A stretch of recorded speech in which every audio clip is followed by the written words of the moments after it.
The crystal chandeliers cast their golden glow across Manhattan's most exclusive charity gala. But beneath the champagne toasts and designer gowns, a decade-old murder was about to surface. When a janitor with calloused hands asked the blind heiress to dance, he unknowingly triggered the first crack in an empire built on lies and blood. What happened next would shatter the Harrington dynasty forever. Stay with me until the end, and comment your city below so I can see how far this story travels across the world. The Harrington Foundation. Annual Gala was never just a party. It was theater. It was warfare conducted with seven-figure checks and carefully practiced smiles. It was where Manhattan's elite gathered once a year to congratulate themselves on their generosity, while their drivers idled outside in cars worth more than most people's homes. Victor Harrington understood this better than anyone. He'd built his empire on understanding what people wanted to believe about themselves, then selling it back to them at a premium. Tonight, like every year, he would stand at that podium and deliver his carefully crafted performance, his voice breaking at precisely the right moment as he spoke about his late wife, Catherine. He would gesture toward his daughter, Isabella, seated alone in her designated spot like a museum piece, and the crowd would dab at their eyes with handkerchiefs that cost more than a week's groceries. They would write their checks. They would feel good about themselves. And Victor would add another floor to his empire of carefully constructed lies. But empires, no matter how carefully constructed, always have cracks. Caleb Rose saw those cracks. It was his job to see them. The scuff marks on marble floors, the champagne stains on silk tablecloths, the human debris left behind after the wealthy had their fun. He'd been cleaning this ballroom for 5 years now, ever since his wife died, and he'd needed a night job to supplement his day work at the construction site. His daughter Maya was 12 now, smart as a whip, and already talking about MIT. He was working himself to the bone to make sure she got there. Tonight, he was supposed to be invisible. That was the first rule of janitorial work at events like this. Blend into the wallpaper, become part of the furniture, exist without existing. He'd gotten good at it over the years, moving through the crowd with his cart, emptying trash bins, wiping down surfaces, all while remaining completely beneath the notice of people who wouldn't spit on him if he was on fire. But tonight, something was different. Tonight, he couldn't stop watching the girl in the corner. Isabella Harrington sat in her designated chair like a prisoner in an invisible cell. She was 24 years old, though the way people spoke about her, in hushed, pitying tones, made her sound like a tragic child frozen in time. She wore a deep emerald gown that probably cost more than Caleb's car, her dark hair swept up in an elegant style that exposed the slender column of her neck. She was beautiful in the way that old paintings were beautiful, untouchable, remote, preserved behind glass. But it was her stillness that struck Caleb most. She sat with her hands folded in her lap, her head tilted slightly as if listening to something no one else could hear. Her eyes, clouded by the blindness that had claimed her the night of the accident, stared at nothing and everything. She didn't fidget. She didn't shift. She barely seemed to breathe. She looked, Caleb thought, like someone who had learned to make herself as small as possible. Like someone who had discovered that the less space you took up, the less you could be hurt. He recognized that look. He'd seen it in the mirror during the year after Sarah died, when he'd been sleepwalking through life, going through the motions of existence without actually living. It had taken Maya's small hand slipping into his one morning, her voice saying, "Daddy, you're still here, right? You're not going to leave like Mommy did." To wake him up, to remind him that he had a reason to fight his way back to the surface. Isabella Harrington looked like someone still underwater, still drowning, still waiting for someone to notice she needed saving. "Poor thing," one of the servers murmured as she passed Caleb's station near the kitchen entrance. 10 years in the dark. Can you imagine? "I heard she still blames herself," another server whispered back, "for the crash, for killing her mother." "Well, she was driving. She was 14 years old, Rita. 14, and it was raining, and the road was slick. Still, her own mother." Caleb's jaw tightened. He focused on wiping down the already spotless counter, keeping his eyes down, his expression neutral. But his hands moved a little too forcefully, the cloth making sharp, angry sounds against the marble. It wasn't his business. He was here to clean, to collect his paycheck, to go home to Maya and make sure she had everything she needed. He wasn't here to play hero or to get involved in the complicated tragedies of people who lived in a different stratosphere. But God, the way they talked about her, like she was already dead, like she was nothing more than a cautionary tale, a tragedy to be trotted out once a year for Victor Harrington's benefit. The orchestra began warming up, the sound of strings and brass cutting through the conversation. Caleb glanced at his watch. 9:15. The dancing would start soon, which meant the real work would begin. Spilled drinks, dropped canapes, the inevitable mess that followed whenever this many wealthy people tried to move gracefully after several glasses of champagne. He positioned his cart near the edge of the ballroom, close enough to be available but far enough to stay out of the way. From this angle, he had a clear view of the entire space. The glittering crowd, the elaborate floral arrangements that probably cost more than his monthly rent, the small stage where Victor Harrington was making his way to the podium, and Isabella, still sitting alone in her designated corner, her hands folded, her face carefully blank. Victor Harrington was a master of the microphone. His voice carried perfectly across the ballroom, warm and resonant, with just the right hint of gravitas. He stood tall and distinguished in his custom tuxedo, silver threading through his dark hair in a way that magazines called distinguished and commanding. At 56, he'd maintained the athletic build of his youth, the sharp jawline, the piercing blue eyes that could cut through a boardroom or charm a camera crew with equal facility. "Ladies and gentlemen," he began, and the crowd quieted instantly. "Thank you all for being here tonight. Your generosity continues to humble me year after year." Caleb watched Isabella's face as her father spoke. She'd gone even stiller, if that was possible, her shoulders rigid beneath the silk of her gown. "As many of you know," Victor continued, his voice taking on that careful, rehearsed note of emotion, "the Harrington Foundation was established in memory of my late wife, Catherine. 10 years ago this spring, we lost her in a tragic accident that changed our family forever." A ripple of sympathetic murmurs moved through the crowd. Several people glanced toward Isabella, their expressions ranging from pity to uncomfortable curiosity. "Catherine was passionate about arts education for underprivileged youth," Victor said. "She believed that every child, regardless of their circumstances, deserved access to music, to art, to beauty. This foundation is my way of keeping her dream alive, of ensuring that her light continues to shine in the world." It was a beautiful speech. Caleb could see people reaching for their phones, no doubt ready to increase their donations. Victor Harrington knew exactly how to play his audience, exactly which emotional chords to strike. But from where Caleb stood, he could see what the rest of the crowd couldn't. He could see the slight tremor in Isabella's hands. He could see the way her throat moved as she swallowed. He could see the muscle jumping in her jaw as she fought to keep her face composed.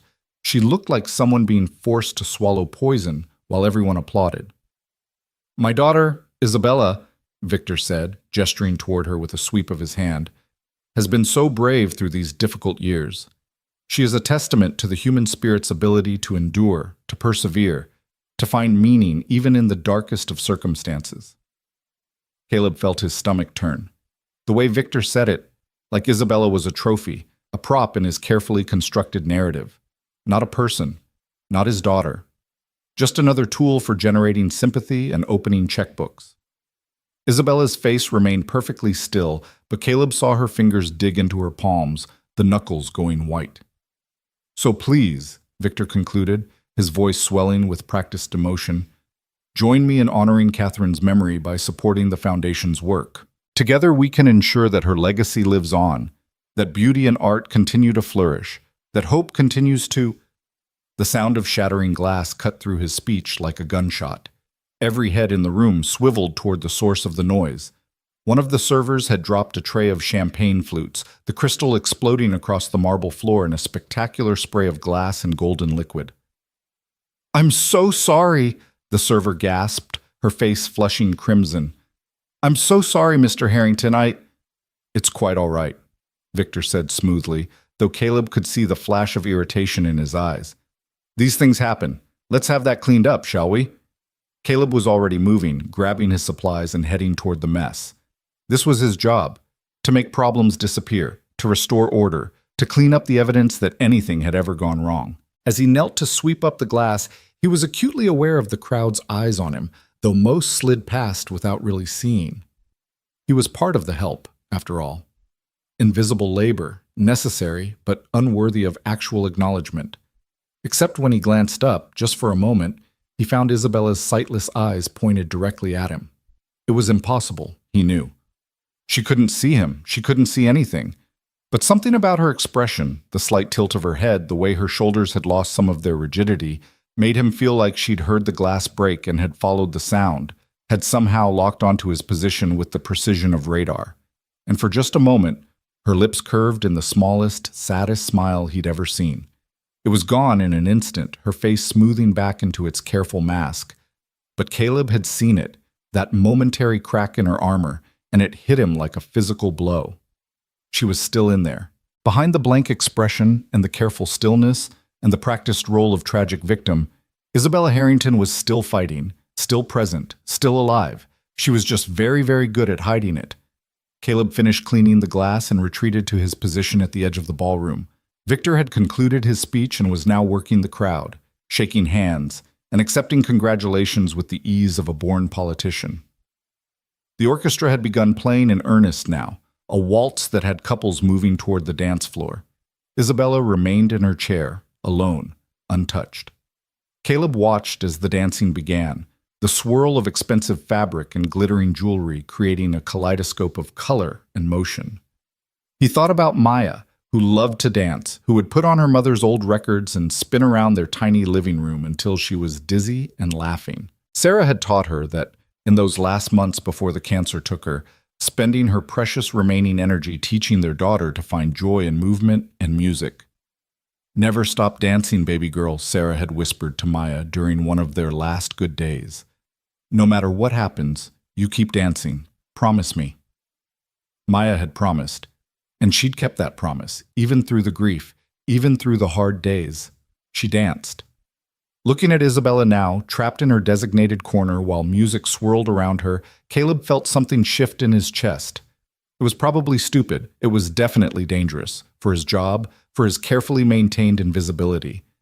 But he found himself thinking about Sarah's words, about the importance of dancing, about the difference between existing and living. He thought about what his wife would have done if she'd seen someone drowning in plain sight while everyone else just waltzed past. She would have thrown them a lifeline, every single time. Before he could talk himself out of it, before his rational mind could list all the reasons this was a terrible idea, Caleb set down his cleaning supplies and started walking across the ballroom floor. He was aware of eyes turning toward him, of curious and confused expressions, of whispered comments that he deliberately didn't try to hear. He kept his focus on Isabella, on the girl sitting alone while an entire room full of people celebrated around her. When he reached her chair, he stopped. Up close, he could see the details that distance had hidden, the shadows under her eyes that makeup couldn't quite conceal, the tension in her shoulders, the way her breathing was carefully controlled, like someone trying very hard not to hyperventilate. "Excuse me," he said quietly. Isabella's head turned toward the sound of his voice, her clouded eyes searching in his direction. She didn't speak, but her expression shifted slightly, confusion replacing the careful blankness. Caleb could feel the weight of the entire ballroom watching them now. He could feel his heart hammering against his ribs. But he'd started this, and he was going to finish it. "My name is Caleb," he said. "I'm nobody important. I'm just the guy who mops the floors here. But I was wondering—" He paused, swallowed, then pushed forward. "Would you like to dance?" The silence that followed was deafening. Caleb was aware of the music continuing to play, of the other dancers slowing and stopping, of hundreds of eyes fixed on this bizarre tableau. He could practically hear the shocked thoughts. Who does he think he is? That's Victor Harrington's daughter. That's the help, for God's sake. But Isabella looked like she'd been struck by lightning. Her lips parted slightly, her hands unclenched in her lap. And for a long moment, she just sat there, frozen, as if his question had short-circuited something fundamental in her understanding of how the world worked. She started, then stopped. Her voice was soft, unused, like an instrument that hadn't been played in years. "You don't have to," Caleb said quickly. "I just thought, What had he thought? He didn't even know anymore. I just thought it seemed wrong for you to sit here while everyone else dances, that's all. Isabella's throat moved as she swallowed. Her fingers twisted in her lap, the first truly spontaneous movement he'd seen from her all evening. I can't see, she said, and there was something almost like an apology in her voice. I can't. I wouldn't know how to... That's okay, Caleb said. I can see for both of us. I'm not much of a dancer anyway, so we'd probably both be fumbling around out there together. But if you wanted to try, if you wanted to just stand up and move for a minute, I'd be honored to help you do that. He could see her considering it, could see the war playing out across her face. Fear and longing, desire and terror. The desperate want to say yes battling against years of conditioning that had taught her to stay small, stay safe, stay in her designated corner. Miss Harrington, a cold voice cut through the moment like a knife. I don't believe you've met our janitor before. Victor Harrington materialized at his daughter's side, his hand dropping possessively onto her shoulder. His smile was perfectly pleasant, perfectly calibrated for their audience, but his eyes were arctic. Mr. Rowe, isn't it? Victor said, and the fact that he knew Caleb's name was not a good sign. I appreciate your enthusiasm, but I'm afraid my daughter isn't up for dancing tonight, or any night, really. It's one of her limitations. The word hung in the air like a slap. Limitations. Caleb saw Isabella flinch, saw her shoulders hunch inward, saw her retreating back into her shell like a creature that had extended itself too far and gotten burned. I understand, Caleb said, keeping his voice level. I apologize if I overstepped. Not at all, Victor said, his smile never wavering. You meant well, I'm sure. But perhaps it's best if you return to your duties. I believe there are some spills near the bar that need attention. It was a dismissal, clear, unambiguous, and absolutely final. Caleb met Victor's eyes for a long moment, seeing the warning there, the threat. Then he looked at Isabella, at her hunched shoulders and bowed head, at the way she'd folded back into herself like a flower closing against the cold. He should walk away. He should apologize again, return to his cart, finish his shift, and forget this whole thing ever happened. He had a daughter to feed, rent to pay, a life that couldn't afford the complications that came from challenging men like Victor Harrington. But then Isabella lifted her head slightly, and though her eyes couldn't see him, though she couldn't possibly know he was still looking at her, she whispered something so quietly that only he and Victor could hear it. I would have liked to dance. The words hit Caleb like a punch to the chest. The resignation in them, the grief, the acceptance of a life lived in shadows while everyone else moved in the light. It was unbearable. Victor's hand tightened on Isabella's shoulder, his fingers digging in just slightly, just enough for her to feel the warning. My daughter doesn't know what she wants, Victor said smoothly. She hasn't been well lately. The anniversary coming up, it's always a difficult time. I'm sure you understand. Caleb looked at Isabella's face, at the way she'd gone completely still again under her father's grip, at the resignation settling over her features like a funeral shroud. He thought about Maya, about all the times he'd told her to be brave, to stand up for herself, to not let anyone make her feel small. He thought about how hollow those words would be if she ever caught him walking away from someone who needed help just because it was inconvenient or dangerous. He thought about Sarah, about her last words to their daughter. Keep dancing. No matter what happens, keep dancing. With respect, sir, Caleb heard himself saying, I think maybe she does know what she wants. I think maybe nobody's asked her in a long time. The temperature in the immediate vicinity dropped about 20 degrees. Victor's smile finally slipped, his expression hardening into something cold and sharp and dangerous. Mr. Rowe, he said quietly, you are one comment away from losing your job. I suggest you think very carefully about your next words. Caleb felt his pulse hammering in his ears. He thought about Maya, about the MIT fund he'd been slowly building, about the electricity bill due next week, and the car that needed new brakes. He thought about all the very practical, very real consequences of pushing this any further. Then he looked at Isabella again, at her bowed head and hunched shoulders and carefully managed breathing, and he thought, to hell with it. One dance, he said quietly. That's all I'm asking for. One dance. Then I'll go back to my cart and you'll never hear from me again. But she deserves that much, doesn't she? One dance in a room full of people dancing? She deserves, Victor said, his voice like ice, to be protected from people who don't understand her condition, her limitations, her needs. I understand that she's a person, Caleb interrupted, and damn the consequences now. I understand that she's sitting here alone while everyone else is living their lives. I understand that maybe, just maybe, she deserves the chance to be something other than a tragic story you trot out once a year to make people cry. The words hung in the air between them like a thrown gauntlet. Caleb saw Victor's mask crack completely, saw real fury flash across his face, saw his hand tighten on Isabella's shoulder hard enough to make her wince. And then Isabella spoke. "Daddy," she said quietly, and there was something new in her voice now, something that hadn't been there before. "I want to dance." Victor froze. His grip on her shoulder didn't loosen, but Caleb saw something flicker across his face, surprise, anger, and beneath it all something that looked almost like fear. "Isabella, please," she said, and now she was turning her face up toward where she knew her father stood, her blind eyes earnest and desperate. "Just one dance, just once. I want to try." The entire ballroom was watching now. The whispers had stopped. The music had faded to background noise. Every eye was locked on this tableau. The powerful CEO, his blind daughter, and the janitor who dared to interrupt the evening's carefully orchestrated performance.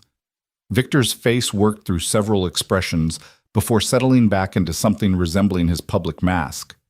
But Caleb could see the calculation happening behind his eyes, could see him weighing options, considering consequences, thinking about what would play better to their audience, allowing the dance or refusing it.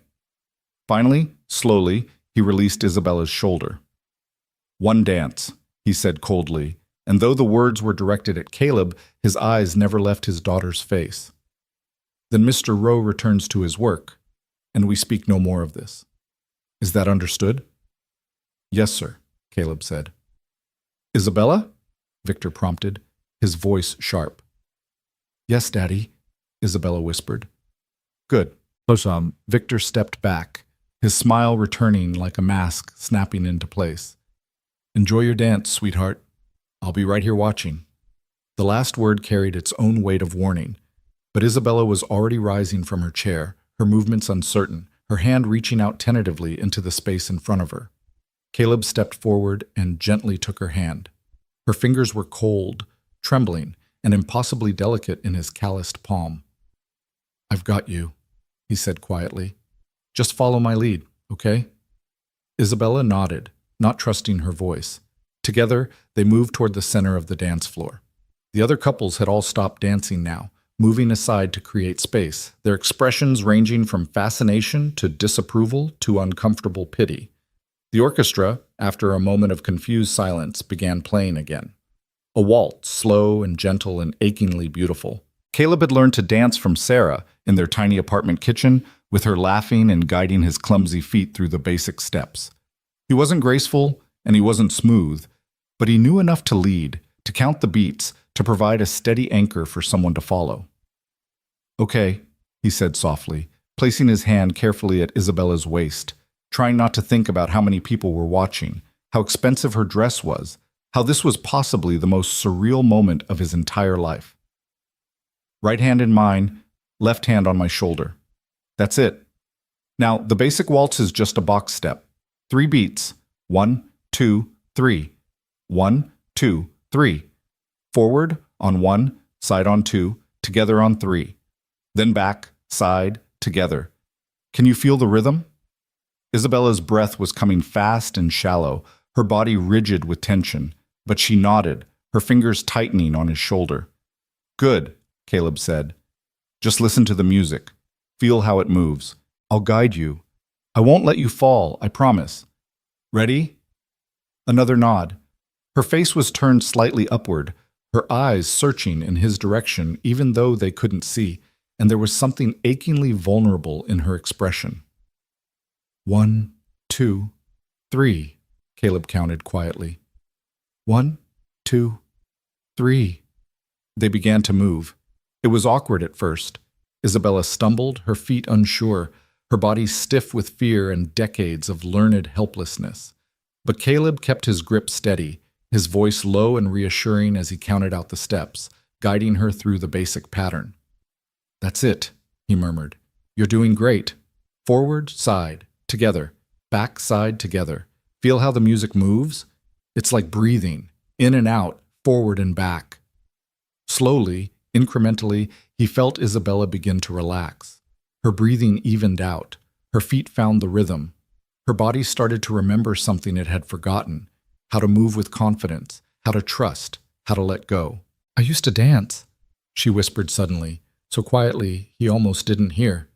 "Before the accident, my mother taught me. We would dance in our living room, just the two of us, to old records. Sinatra and Ella Fitzgerald and—" Her voice broke. Caleb felt her stumble, felt her start to pull away, retreating back into herself. "Hey," he said gently. "Stay with me. Don't go back there yet. Feel the music. Feel how you're moving. You're dancing, Isabella. Right now, in this moment, you're dancing." She made a sound that was half laugh, half sob, but she didn't pull away. Instead, she leaned in slightly, letting him take more of her weight, trusting him to guide her through the steps. "I can't see where we're going," she whispered. "That's okay," Caleb said. "I can see for both of us. Just trust me." And incredibly, impossibly, she did. They moved across the dance floor, and with each step, Caleb felt something shift in Isabella's body. The tension bled away. Her movements became smoother, more confident. She stopped trying to anticipate every step and just let herself feel the music. Let herself be guided. Let herself remember what it felt like to move freely through space. From the sidelines, Caleb could see Victor watching, his expression unreadable, but his body language radiating displeasure. He could see the crowd watching too, whispers starting up again, phones being lifted to capture this strange moment. But none of that mattered.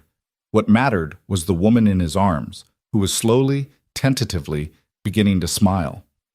Really smile.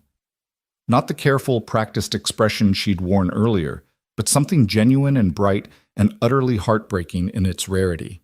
"The music," Isabella said suddenly. "This song. I know this song." Caleb listened, trying to place the melody. It was beautiful, melancholy and sweet, and achingly romantic in that particular way that only old waltzes could be. "My parents," Isabella's voice caught. "They used to dance to this, at home. I remember watching them before—" She stopped again, her brow furrowing as if trying to capture a memory that kept slipping away. "The night of the accident. This was playing on the car radio. I remember hearing it, and they were fighting, and the rain—" She stopped moving abruptly, her body going rigid again. "Isabella?" Caleb said. "What is it? What's wrong?" But Isabella wasn't listening anymore. Her face had gone pale, her breath coming in short, sharp gasps. She looked like someone on the edge of a panic attack, or a revelation, or both.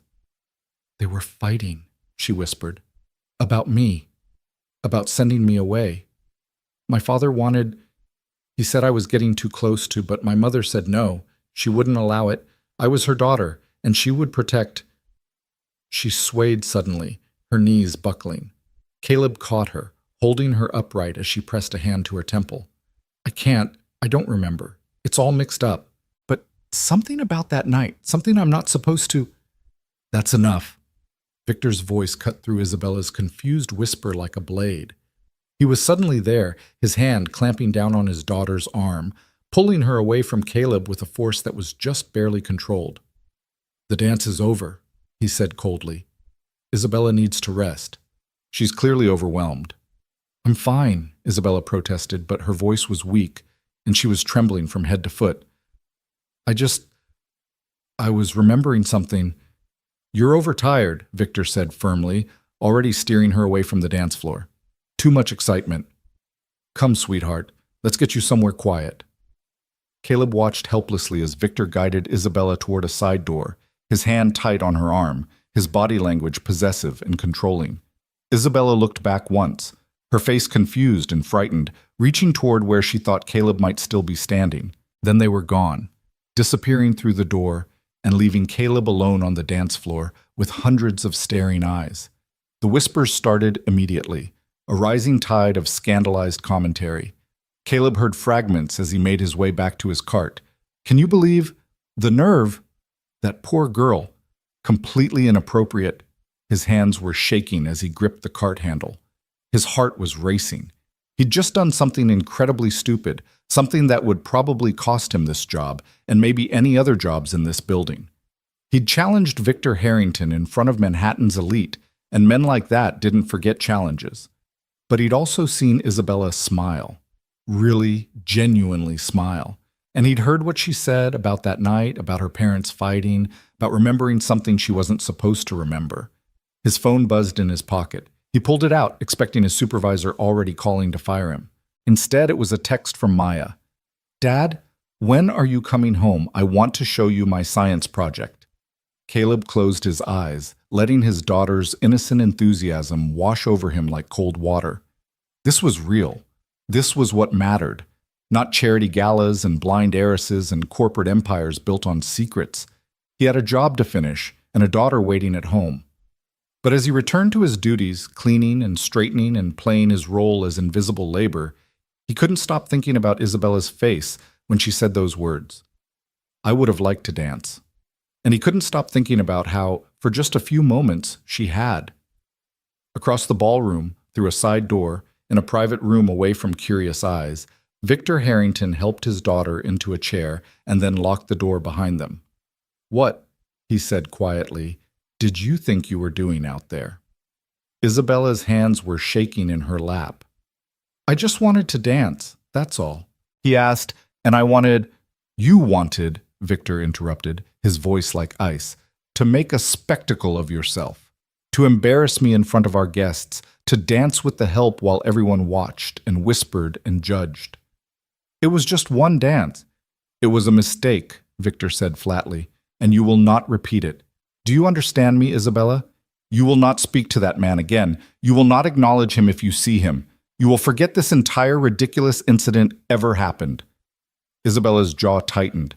For a moment she looked like she might argue, but then her shoulders slumped, the brief spark of defiance dying as quickly as it had appeared.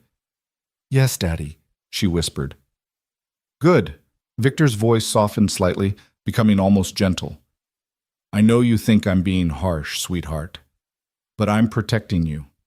The world out there, it's not kind to people like you. That man, he doesn't understand what you've been through, what you're dealing with. He sees you as a novelty, a curiosity. He doesn't actually care about you. He was kind, Isabella said quietly. He was inappropriate, Victor corrected. And if you can't see the difference, that just proves how much you need my guidance, how much you need me to keep you safe. Isabella didn't respond. She just sat there, her hands folded in her lap, her face carefully blank once more. But inside her mind, in a place her father couldn't see or control, something was stirring. A memory, fragmented and unclear, of rain and music and her parents' voices raised in anger. And a question, small but persistent, that she couldn't quite make go away. What exactly was she not supposed to remember? The memory came to Isabella in fragments over the following days, like pieces of a shattered mirror reflecting something she wasn't supposed to see. She would be sitting in her room, listening to an audiobook, or running her fingers over the braille pages of a novel. And suddenly she'd be back in that car, rain hammering the windshield, her mother's voice sharp, with an emotion Isabella had been too young to fully understand. You can't do this, Victor. She's 14 years old. She's our daughter. She's becoming a problem, Catherine. You've seen how she looks at me lately, like she knows, like she suspects. Suspects what? My God, what have you done? The memory would fragment there, dissolving into the sound of tires on wet pavement, the sudden lurch of the car, her mother's scream. And then nothing. Just darkness and the smell of blood and airbag powder and gasoline. Isabella pressed her fingers against her temples, trying to force the memories into some coherent shape.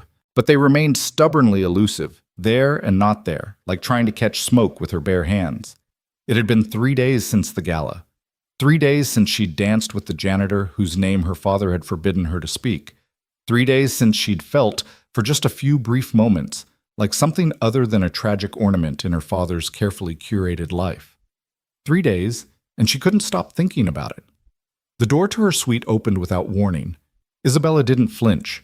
She'd learned years ago to expect her father's intrusions, to accept that privacy was just another thing the accident had taken from her. "Good morning, sweetheart," Victor said, his voice carrying that particular tone of forced cheer that always set Isabella's teeth on edge. "How are you feeling today?" "Fine," Isabella said quietly, her hands still in her lap, her face carefully neutral. "I have good news. Dr. Brennan has agreed to increase your sessions to 3 times a week. I think it will be beneficial, especially given your recent episode at the Gala." Isabella felt her stomach clench. Dr. Brennan was the therapist her father had hired 6 years ago, a stern woman who seemed more interested in managing Isabella's behavior than actually helping her heal. Their sessions were exercises in careful navigation. Isabella had learned quickly what she was and wasn't allowed to say, what thoughts and feelings were acceptable, and which would result in concerned looks and medication adjustments. "That's not necessary," Isabella said. "I'm fine." "You had a panic attack on the dance floor," Victor said firmly, "in front of 200 people. You were rambling about the accident, bringing up painful memories that you should have processed years ago."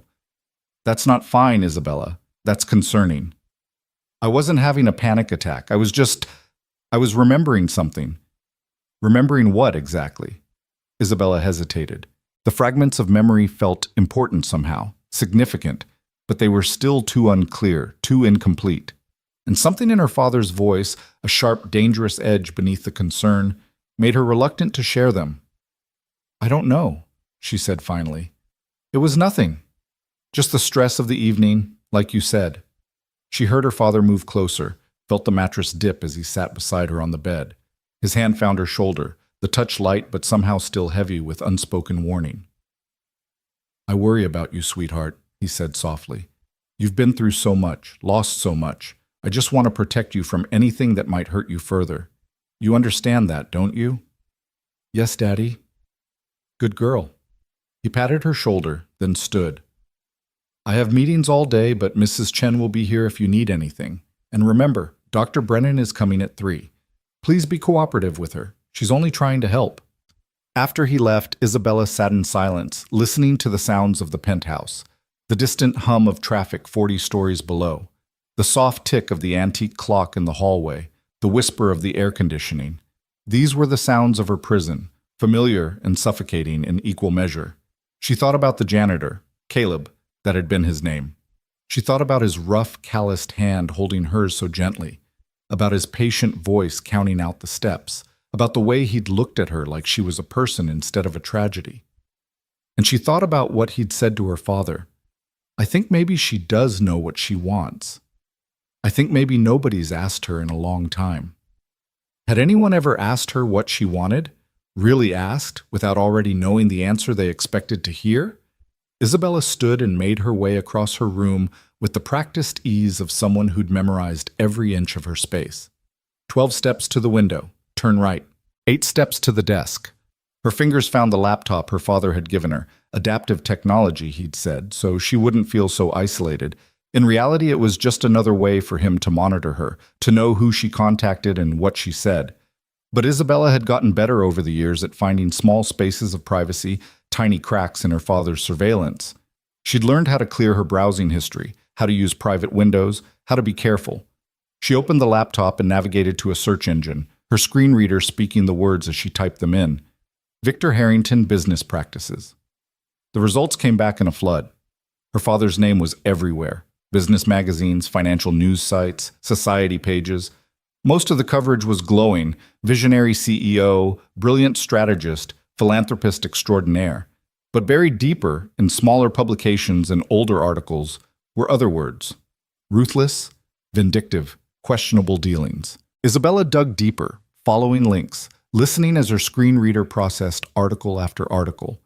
Most of it was the usual business world drama: hostile takeovers, corporate politics, bitter rivals. Nothing particularly damning. Then she found an article from 8 years ago, just 2 years after the accident. The headline made her breath catch: Harrington Foundation under investigation for misappropriation of funds. She listened intently as her screen reader processed the text. Apparently there had been allegations that the foundation, the one supposedly established in her mother's memory, had been funneling money to offshore accounts, using charitable donations for personal enrichment. The investigation had been dropped after 6 months, the article said, due to lack of evidence and cooperation from key witnesses, one of whom had died in a car accident shortly before the investigation was closed. Isabella's hands were shaking now. She navigated to another search, typing in the dead witness's name, Marcus Reeves' death. The results were sparse. A small obituary noting his passing at age 47. A brief news item about the single-car accident on a rain-slicked road. No follow-up. No questions asked. Just like her mother's death. Just like so many convenient accidents that seemed to happen to people who got in Victor Harrington's way. Miss Isabella?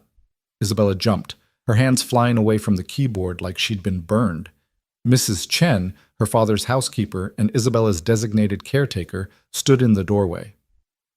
"I'm sorry to startle you," Mrs. Chen said in her soft, accented English. "I brought your lunch. Would you like me to set it on the desk?" "Yes, thank you," Isabella said, trying to keep her voice steady as she closed the laptop. "Mrs. Chen, can I ask you something?" "Of course, Miss Isabella. Do you remember my mother? You worked here before the accident, didn't you?" There was a pause. Isabella heard the soft clink of dishes being arranged, the careful placement of silverware. "Yes," Mrs. Chen said finally. "I remember Mrs. Catherine. She was very kind." "What was she like? Really like, I mean, not the version my father tells at galas." Another pause, longer this time. When Mrs. Chen spoke again, her voice was careful, measured. "She loved you very much, Miss Isabella. She always said you were the best thing she ever did, the only truly good thing in her life." The phrasing was odd, not one of the best things, the only truly good thing. "Mrs. Chen," Isabella said softly, "were my parents happy together?" "I should check on the laundry," Mrs. Chen said abruptly. "Please eat your lunch while it's warm." She left before Isabella could ask anything else, the door closing with a soft but definitive click. Isabella sat alone with her thoughts and her cooling lunch and the growing certainty that everything she'd been told about the night of the accident, about her mother's death, about her own guilt, was a carefully constructed lie. Meanwhile, across the city in a cramped apartment in Queens, Caleb Rowe was having a very different kind of morning. "Dad, you're not listening!" Maya's voice pulled him out of his thoughts. She was sitting across from him at their tiny kitchen table, her science textbook open between them, her expression exasperated in that particular way that 12-year-olds perfected. "The question is about mitochondria, not chloroplasts." "Right, sorry," Caleb said, dragging his attention back to the homework in front of them. "Mitochondria, the powerhouse of the cell." "You've been weird since Saturday night," Maya observed, her sharp eyes studying him with an intensity that reminded him painfully of Sarah. "Did something happen at that fancy party?" Caleb hesitated. He'd been trying not to think about the gala, about Isabella, about the way Victor Harrington had looked at him like he was something to be scraped off a shoe. He'd been expecting to be fired for days now, but so far nothing had happened. No angry phone calls from his supervisor, no termination notice, just silence, which was somehow worse than being fired. The waiting, the wondering. "Dad?" Maya prompted. "Just tired," Caleb said, forcing a smile. "Long night. Now, about those mitochondria." They worked through the homework together, Maya's natural brilliance making most of it easy despite the complexity of the material. She was already working 2 grade levels ahead in science, her teachers talking about special programs and scholarships and futures that seemed both impossibly bright and terrifyingly expensive. "Mr. Chen says I should start thinking about summer programs," Maya said as she closed her textbook. "There's this thing at Columbia for advanced science students. It's competitive, but he thinks I could get in." Caleb felt his chest tighten. "That sounds great, honey. Is it expensive?" Maya's face fell slightly. "It's okay. We don't have to. It's not that important." "Hey," Caleb said, reaching across the table to take her hand. "Don't do that. Don't make yourself smaller because of money. Your mom would kill me if I let you do that.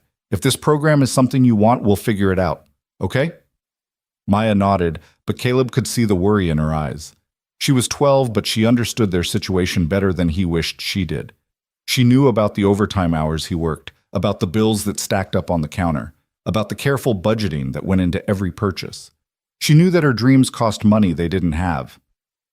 After Maya left for school, Caleb sat alone in the apartment, drinking coffee that had gone cold and staring at his phone. He should be sleeping. He'd worked until 3 in the morning and had to be back at the construction site at noon. But his mind wouldn't settle, kept circling back to Isabella Harrington and the fragments of memory she'd been grasping at on the dance floor. They were fighting about me, about sending me away. What had she meant by that? And why had Victor Harrington looked so panicked when she'd started remembering? Caleb told himself it wasn't his business.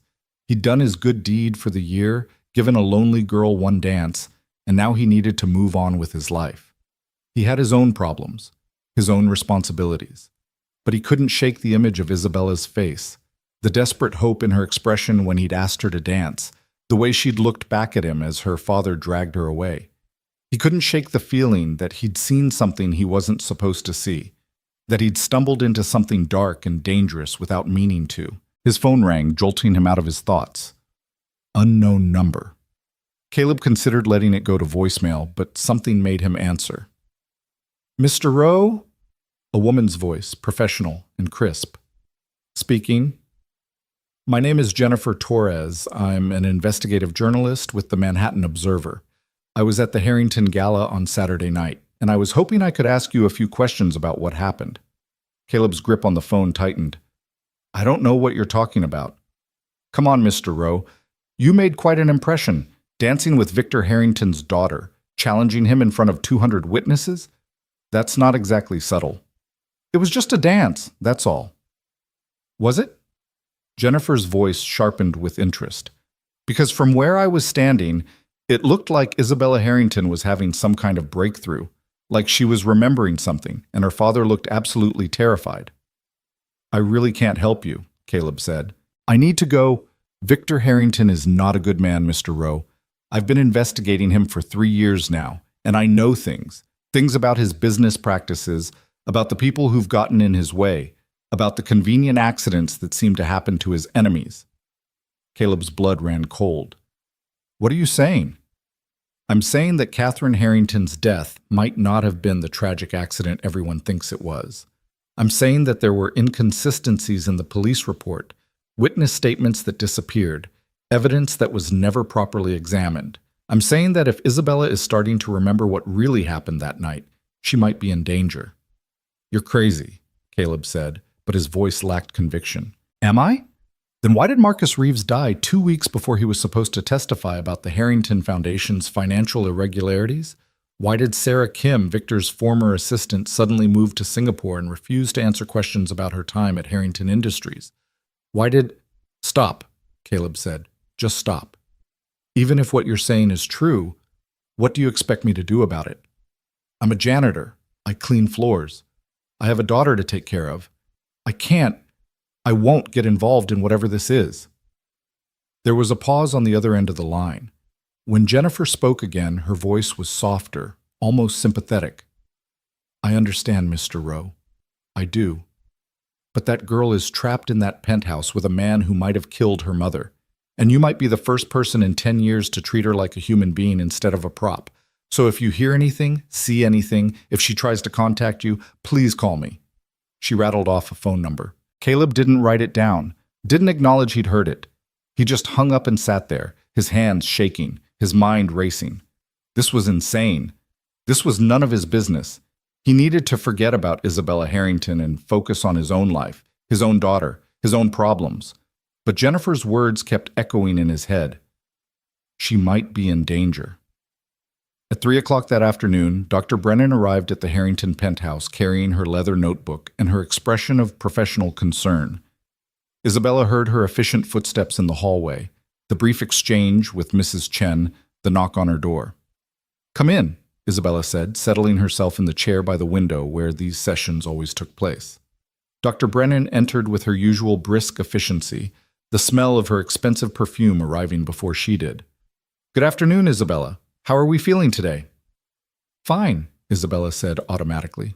Your father tells me you had an incident at the gala, some kind of panic attack? It wasn't a panic attack. I was just overwhelmed by the crowd. I see.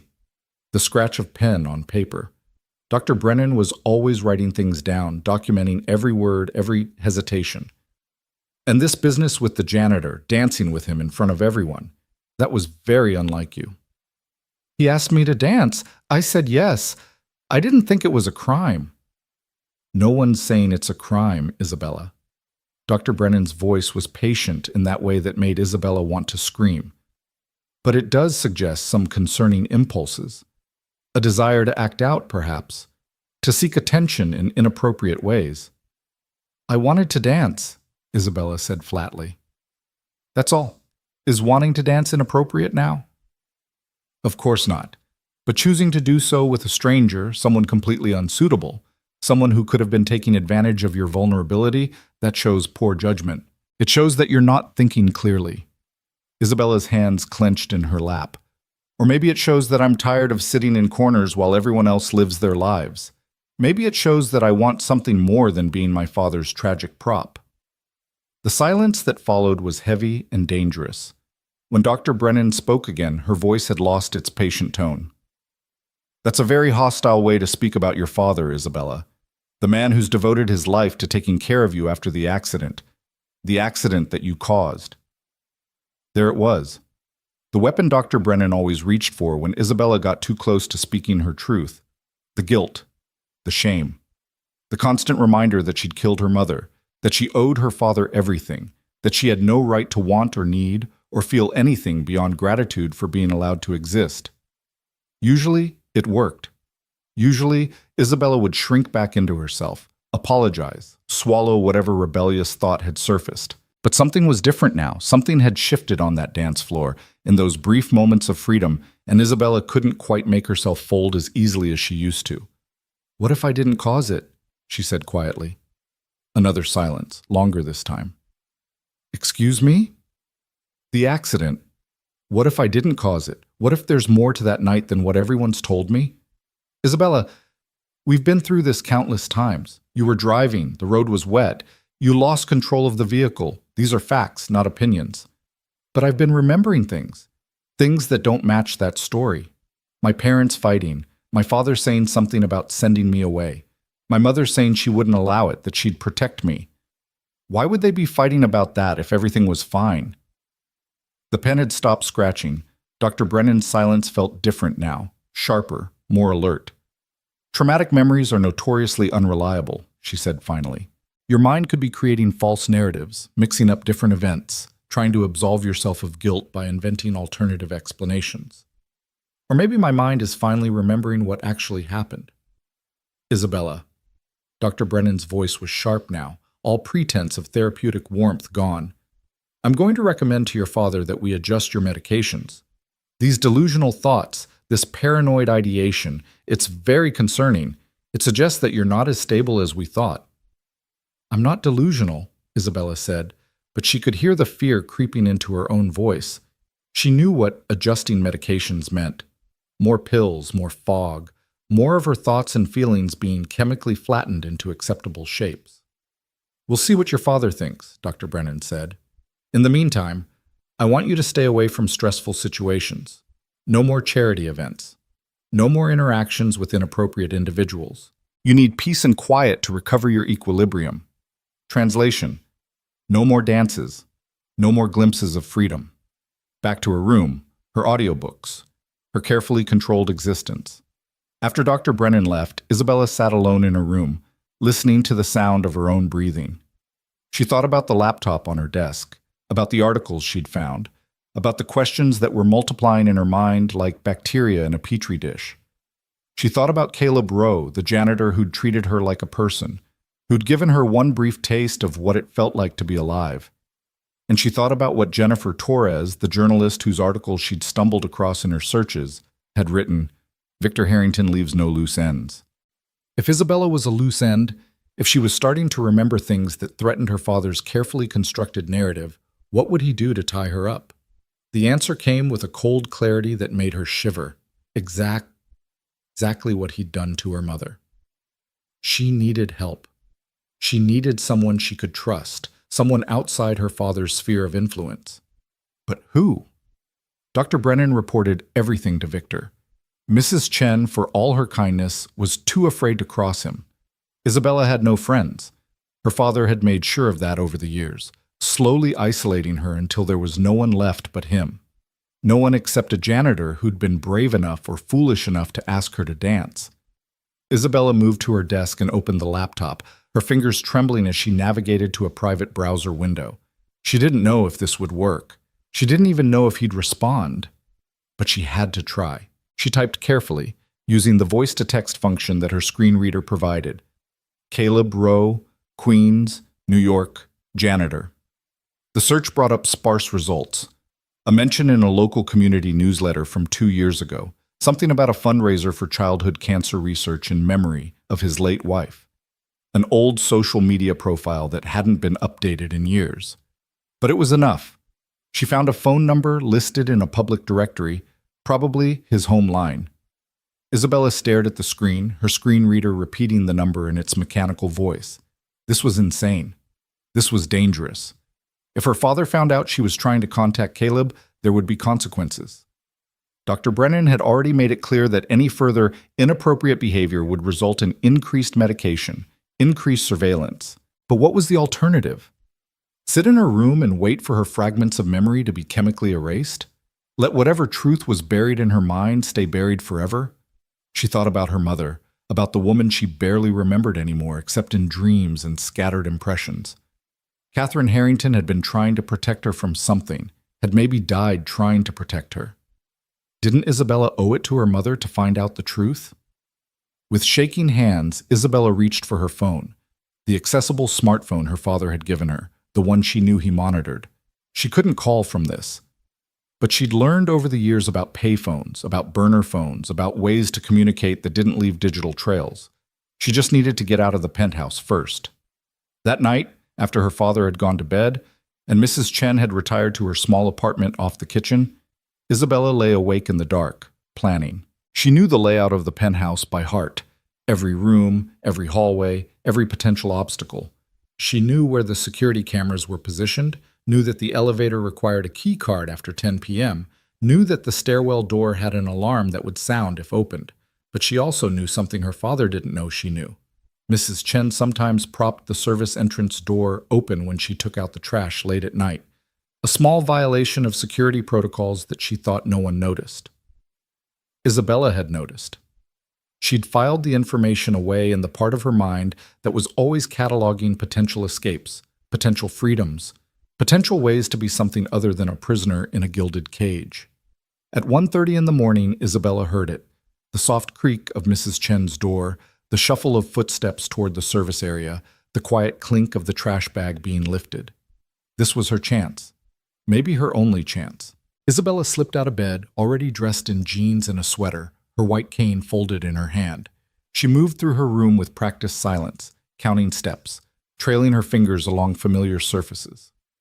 Into the hallway, past her father's room. She could hear his snoring, deep and regular. Down the corridor toward the service entrance. She heard Mrs. Chen humming softly as she dealt with the trash. Then footsteps moving away toward the compactor room. The door was open, just for a moment, just long enough. Isabella slipped through into the stairwell, her heart hammering so hard she thought it might burst through her ribs. She stood in the cold concrete space, listening for any sign that she'd been noticed. Nothing. Just the distant hum of building machinery and her own ragged breathing. She'd done it. She was out. Now she just had to figure out how to navigate 40 flights of stairs, get out of the building without being stopped by security, find a payphone in Manhattan at 2 in the morning, and call a man she'd met once for 30 minutes. Isabella started down the stairs, her cane tapping against concrete, and for the first time in 10 years she felt something that might have been hope. Or terror. Possibly both. The stairs seemed endless, each flight bleeding into the next until Isabella lost count somewhere around the 23rd floor. Her legs burned, her lungs ached, and her cane kept catching on the metal edges of the steps, sending jarring vibrations up her arm. But she didn't stop. Couldn't stop. Because stopping meant thinking about what she was doing, about the insanity of a blind woman navigating 40 flights of emergency stairs in the middle of the night. And if she started thinking about it too hard, she'd lose her nerve completely. At the 15th floor, she heard a door open somewhere above her. Voices echoed in the stairwell, security guards maybe, or maintenance workers. Isabella froze, pressing herself against the wall, barely breathing. The voices faded, a door slammed, and she was alone again with just the sound of her own gasping breaths and the thud of her pulse in her ears. Keep moving. Don't think. Just move. By the time she reached the ground floor, her hands were shaking so badly she could barely grip her cane. The exit door loomed in front of her. She could feel the slight temperature change, the whisper of air circulation that told her she was close to the outside world. But between her and freedom was the lobby, with its night security desk and cameras and all the careful systems her father had put in place to keep his broken daughter safe and contained. Isabella stood with her hand on the door handle, terror and determination warring in her chest. She could still go back. Climb those 40 flights again, slip back into her room, pretend this moment of rebellion had never happened.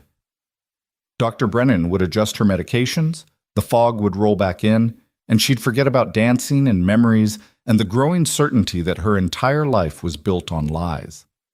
She pushed the door open. The lobby was quiet at this hour, just the hum of the ventilation system and the distant sound of traffic from the street outside. Isabella could hear someone moving at the security desk, papers rustling, the soft tap of fingers on a keyboard. She straightened her spine, lifted her chin, and walked forward like she had every right to be there. "Miss Harrington?"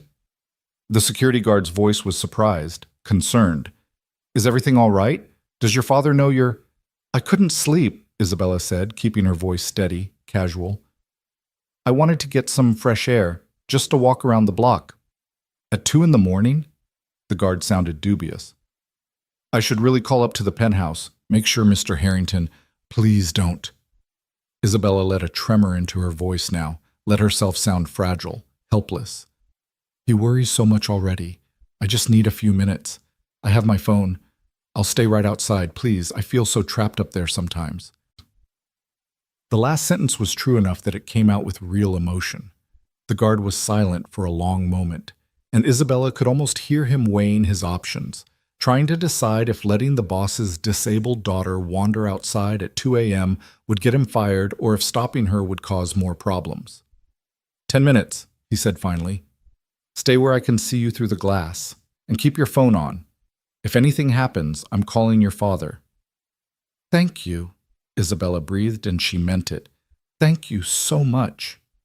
The night air hit her like a slap when she stepped outside, cold and sharp and alive with sounds her penthouse never captured. Traffic humming in the distance, someone shouting something in Spanish from a window across the street, the rattle of a subway grate. The city, breathing and moving and existing beyond the carefully controlled silence of her father's world. Isabella turned right, her cane sweeping in front of her, counting steps. She knew the security guard was watching through the glass, knew she couldn't go far, or he'd follow her. But there was a corner just ahead she remembered from the few times she'd been outside in recent years. If she could just make it to that corner, out of direct line of sight for just a moment. "Need some help, miss?" The voice came from her left, male and raspy with age. Isabella's heart jumped, but she kept walking. "I'm fine, thank you." "You don't look fine. You look lost and scared." Isabella stopped, turned toward the voice.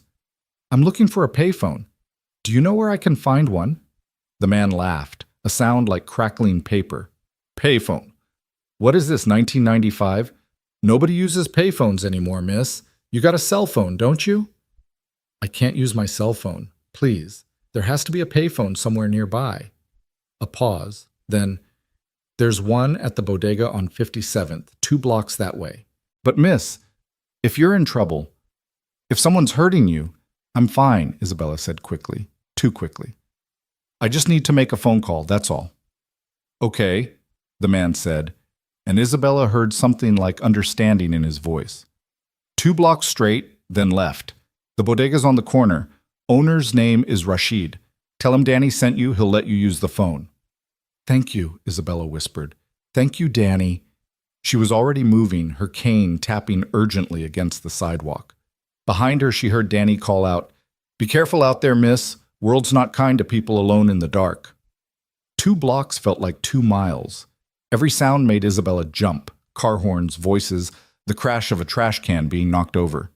She'd lived in Manhattan her entire life, but she'd experienced so little of it beyond the carefully curated spaces her father allowed. Now, navigating it blind and alone in the middle of the night, she felt like an astronaut who'd suddenly been cut loose from their ship, spinning into the void. But she kept moving, kept counting, kept following the mental map she was constructing from sound and memory and desperate hope. She'd lived in Manhattan her entire life, but she'd experienced so little of it beyond the carefully curated spaces her father allowed. Now, navigating it blind and alone in the middle of the night, she felt like an astronaut who'd suddenly been cut loose from their ship, spinning into the void. But she kept moving, kept counting, kept following the mental map she was constructing from sound and memory and desperate hope. When she finally felt the change in air current that signaled a corner, heard the electronic chime of a door, smelled the distinct combination of coffee and cleaning products that meant she'd found the bodega, Isabella nearly sobbed with relief. "We're closed," a tired voice said as she pushed through the door. "Come back at 6. "Rashid?" Isabella said. "Danny sent me. He said you might let me use your phone, please. It's an emergency." Silence. Then footsteps, and Isabella felt someone studying her, taking in her designer clothes and her white cane and her obvious terror. "What kind of emergency brings a blind girl to my store at 2 in the morning? Rashid's voice was cautious but not unkind. "The kind where I can't use my own phone because someone's monitoring it. The kind where I need help and I don't know who else to ask. Please, I'll pay you. I have money." "Put your money away," Rashid interrupted. "Phone's in the back by the office. You know how to use a payphone?" "I'll figure it out." Isabella heard him move behind the counter, heard the jingle of keys, the creak of a door opening. Then his hand was gently guiding her elbow, leading her through the narrow aisles of the bodega to a small back office that smelled like cigarettes and curry. "Phone's on the wall to your left," Rashid said. "Take your time. I'll be up front if you need anything." Alone in the tiny office, Isabella fumbled for the phone, her hand shaking so badly she could barely lift the receiver. She'd memorized the number, had repeated it to herself during every step of the journey down from the penthouse, terrified that if she lost it, she'd lose her only chance at help. She dialed, the rotary mechanism clicking under her fingers, each number feeling like a small prayer. The phone rang once, twice, 3 times. "Hello?" The voice was groggy, confused. Caleb Rowe, pulled from sleep by a call from a number he wouldn't recognize. "Mr. Rowe?" Isabella's voice came out barely above a whisper. "It's Isabella Harrington, from the Gala. I'm sorry to call so late, but I didn't know who else—" "Isabella?" Caleb was awake now, his voice sharp with concern. "What's wrong? Are you okay? Where are you?" "I'm at a bodega on 57th Street. I left my father's apartment. I snuck out. I know this sounds crazy, but I think he's been lying to me. About the accident, about my mother, about everything. And I'm starting to remember things. And I'm scared of what will happen when he finds out I'm remembering." "Slow down," Caleb said, and Isabella could hear rustling on his end, the sound of him getting out of bed. "Take a breath. Are you safe right now? Is anyone following you?" "I don't think so, but the security guard saw me leave. He'll call my father soon. Maybe he already has. I don't have much time." Okay, listen to me. Do you know the exact address of where you are?" Isabella turned toward where she thought Rashid might be. "Excuse me? What's the address here?" Rashid's voice came from the doorway. 342 West 57th, between 8th and 9th. Isabella repeated it into the phone. Caleb was silent for a moment, and she could hear him typing something, probably looking up the address. "I'm in Queens," he said. "It's going to take me at least 45 minutes to get to you, maybe longer at this hour. Can you stay where you are? Stay safe?" "I don't know, maybe, but Mr. "Rowe." "Caleb, even if you come get me, then what? I can't just disappear. My father will call the police. They'll find me. They'll bring me back, and then—" Her voice broke. "I don't know what he'll do then." "We'll figure it out," Caleb said firmly. "But right now, I need you to stay calm and stay put. I'm getting dressed. I'm going to wake up my daughter, and we're coming to get you, okay? Just hold on." "You don't have to do this," Isabella whispered. You don't owe me anything. We barely know each other. I shouldn't have called. I should hang up and... Isabella. Caleb's voice was gentle but firm. You asked me to dance. I said yes. Now you're asking me to help. I'm saying yes again. That's all there is to it. Stay where you are. I'm coming. The line went dead. Isabella stood there with the receiver in her hand, tears streaming down her face, equal parts terrified and relieved. She'd done it. She'd asked for help. Now she just had to hope she'd live long enough to receive it. Back in Queens, Caleb was moving through his apartment like a man possessed, throwing on clothes, grabbing his keys, his wallet, his phone. In the doorway of Maya's room, he paused, looking at his daughter's sleeping face, peaceful and innocent in the glow of her nightlight. This was insane. He was about to wake his 12-year-old daughter in the middle of the night to drive into Manhattan and pick up a woman they barely knew, a woman whose father could destroy them with a single phone call. He was about to involve Maya in something dangerous, something that could blow up their entire lives. But he thought about Isabella's voice on the phone, the fear in it, the desperate courage it must have taken to make that call. He thought about the way she'd looked on that dance floor, coming alive for the first time in who knew how many years. He thought about what Sarah would tell him to do. Maya, he said softly, touching his daughter's shoulder. Wake up, honey. We need to go help someone. Maya's eyes blinked open, confused. Dad? What time is it? Late or early, depending on how you look at it. I need you to get dressed, okay? We're going for a drive. Is something wrong? Is Grandma... Everyone's fine, but there's someone who needs our help and I can't leave you here alone. Can you trust me on this? Maya studied his face for a long moment, her expression far too serious for a 12-year-old. Then she nodded and climbed out of bed, reaching for her jeans. Is this about the lady from the party? She asked. The blind one you danced with? Caleb paused in the doorway. How did you know about that? I Googled you. You're kind of famous now, Dad. There are like 10 articles about the janitor who danced with Victor Harrington's daughter. Some of them have pictures. Of course you Googled me, Caleb muttered. Get dressed. 5 minutes. They were in the car 7 minutes later, heading toward Manhattan through streets that were eerily empty at this hour. Maya sat in the passenger seat, her science textbook on her lap. She'd grabbed it automatically, unable to leave the house without something to read. Dad, she said as they crossed the Queensboro Bridge, is this lady in trouble? Like, real trouble? Caleb's hands tightened on the steering wheel. I think so, yeah. Are we in trouble for helping her? Maybe. Probably. I don't know yet. Maya was quiet for a moment. Then, Mom would say we should help anyway. Caleb felt his throat tighten. Yeah, she would. Okay then. Maya opened her textbook, squinting at the pages in the dim light from the dashboard. Let me know when we get there.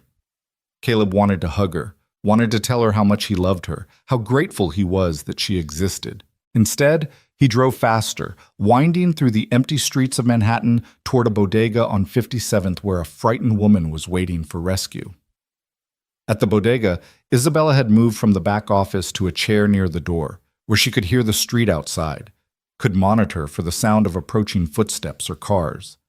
Rashid had brought her a cup of tea, too sweet but warm, and was puttering around the store, restocking shelves and occasionally murmuring to himself in a language Isabella didn't recognize.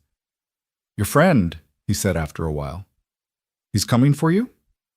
I hope so, Isabella said. If he doesn't, I don't know what I'll do. Go to the police, maybe? Isabella laughed, a bitter sound. My father has the police commissioner on speed dial. They'd just bring me back to him. Ah. Rashid was quiet for a moment. This father of yours, he's a bad man? I don't know, Isabella said honestly. I'm starting to think he might be. I'm starting to think he might have killed my mother. The words hung in the air, stark and terrible. It was the first time she'd said it out loud, let the thought become real by speaking it into existence. Rashid made a sound that might have been sympathy or might have been recognition.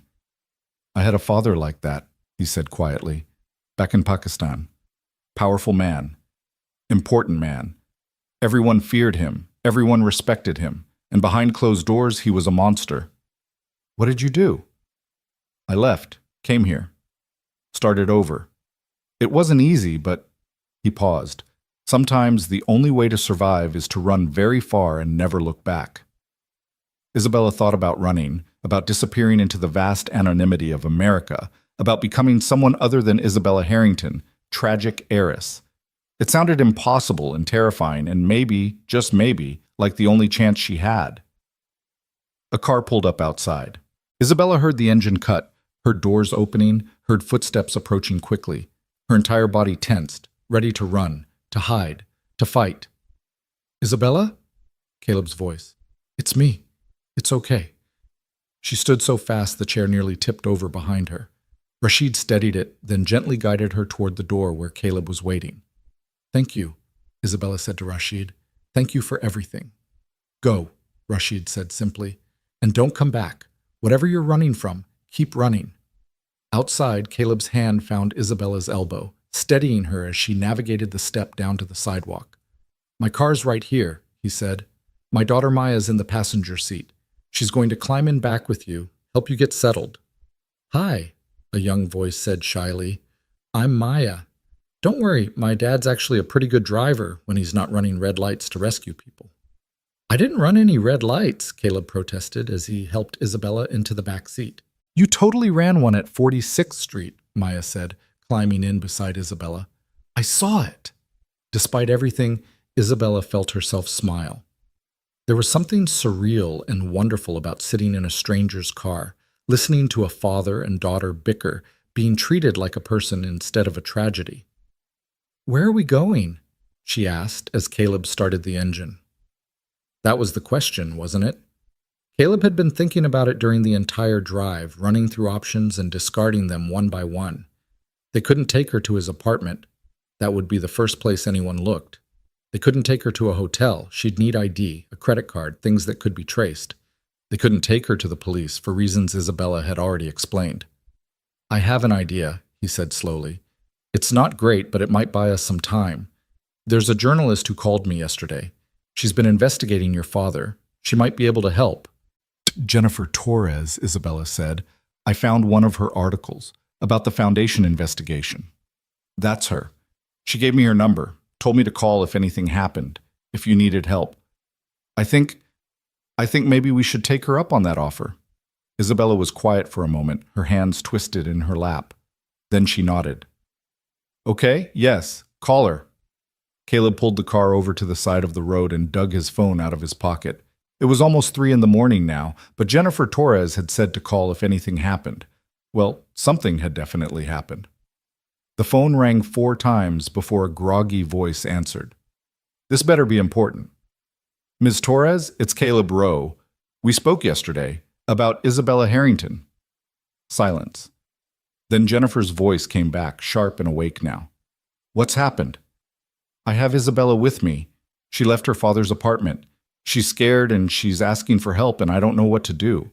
You said you were investigating Victor Harrington. You said she might be in danger. Well, I think you were right. And we need help." Another pause. Caleb could hear rustling, the sound of movement. "Where are you right now?" Caleb gave her the intersection. Jennifer swore softly. "Okay. Listen carefully. You're about 10 blocks from my apartment. I'm going to give you the address. Get here as fast as you can, but don't speed. Don't do anything that might get you pulled over. And for God's sake, turn off your phones. All of them. If Victor Harrington wants to find his daughter, he'll track those phones in about 30 seconds. "Turn off our phones?" Caleb looked at his phone in his hand like it had suddenly become a snake. "Now," Jennifer said sharply. "Do it now. I'll see you in 10 minutes. The line went dead. Caleb stared at the phone, then at Maya, who was already pulling hers out of her pocket. "You heard the lady," Maya said, powering down her device. "Spy movie rules now." Caleb turned off his phone, feeling strangely naked without it, disconnected from the world in a way that felt both terrifying and liberating. In the back seat, Isabella had pulled out her own phone, a sleek, expensive device with accessibility features, and was holding it like it might explode. "There's probably tracking software on this," she said quietly. "My father can see everywhere I go, everyone I call. I should have realized that before. I should have left it at the penthouse." "Too late now," Caleb said, pulling back into traffic. Just turn it off. We'll figure out the rest later. Jennifer Torres lived in a modest building in Hell's Kitchen, the kind of place where artists and journalists and other people who'd chosen passion over profit scraped by. Her apartment was on the 4th floor, and she was waiting in the hallway when they arrived, a small woman in yoga pants and an oversized sweater, her dark hair pulled into a messy bun. Inside, she said without preamble, ushering them into a tiny apartment that was mostly books and papers and the detritus of obsessive investigation. Quickly, we don't have much time. Isabella stumbled slightly on the threshold, overwhelmed by the sudden change in environment, the unfamiliar space. Maya caught her arm, steadying her. It's okay, Maya whispered. There's a couch about 6 steps forward. Want me to guide you? Please, Isabella breathed, and let this child she'd just met lead her to safety. Jennifer closed the door and locked it, then turned to face them, her expression grim. Okay, start from the beginning. Tell me everything. So they did. Isabella talked about the memories that had been surfacing, about the fight between her parents the night of the accident, about Dr. Brennan and the medications, and the growing certainty that she'd been lied to her entire life. Caleb filled in the parts about the gala, about Victor's reaction, about the phone call from Jennifer that had started him down this path. Jennifer listened without interrupting, her face growing more serious with each detail. When they finished, she was quiet for a long moment, her mind clearly working through implications and possibilities. This is bigger than I thought, she said finally. I've been investigating Victor for 3 years. Financial crimes mostly, money laundering, embezzlement, suspicious charitable foundations. But if what you're suggesting is true, if he actually killed your mother, Isabella, that's murder. That's not something we can handle on our own. You said we couldn't go to the police, Caleb pointed out. I said she couldn't go to the police, not without proof. But if we can find that proof, if we can build a case that's solid enough that even Victor Harrington's connections can't make it go away, that's different. That changes everything. Well, what kind of proof? Isabella asked, her voice small. Jennifer leaned forward, her eyes intense. You said you were in the car when it happened. You said you've been remembering things. What exactly do you remember about that night? Isabella's hands twisted in her lap. Pieces, fragments, they were fighting. My father said something about me becoming a problem, about needing to send me away. My mother refused. She said she'd protect me. And then she paused, her brow furrowing with concentration. There was music playing, on the radio, a waltz, the same song they played at the gala. And then my father, he grabbed the wheel. I remember his hand reaching across, yanking it to the side. The car swerved. My mother screamed, and then impact and pain and darkness. The room was silent. Even Maya had stopped fidgeting, her young face pale and serious. You're saying your father deliberately crashed the car, Jennifer said carefully. That he murdered your mother and made it look like an accident caused by a teenager losing control on a wet road. I don't know, Isabella whispered. I don't know what I'm saying. Maybe I'm making it all up. Maybe Dr. Brennan is right, and I'm just trying to absolve myself of guilt by creating false memories. But it feels true. It feels real. And when I started remembering it, when I was dancing with Caleb and the music triggered something, my father looked terrified. Not concerned, terrified. Jennifer stood and began pacing, her mind clearly racing. Okay, let's assume for a moment that you're right, that Victor killed Catherine and framed you for it. Why? What was his motive? I don't know, but Isabella paused, reaching for memories that felt just out of reach. In the weeks before the accident, my mother was different, scared, angry. She kept having these intense phone conversations that she didn't want me to hear. And she'd taken me to see a lawyer, though I didn't understand why at the time. She said we might be going away for a while, just the two of us. A long trip. Maybe even moving to another country. She was planning to leave him, Caleb said quietly. More than that, Jennifer said, her eyes lighting up with the excitement of a puzzle piece clicking into place. She was planning to expose him.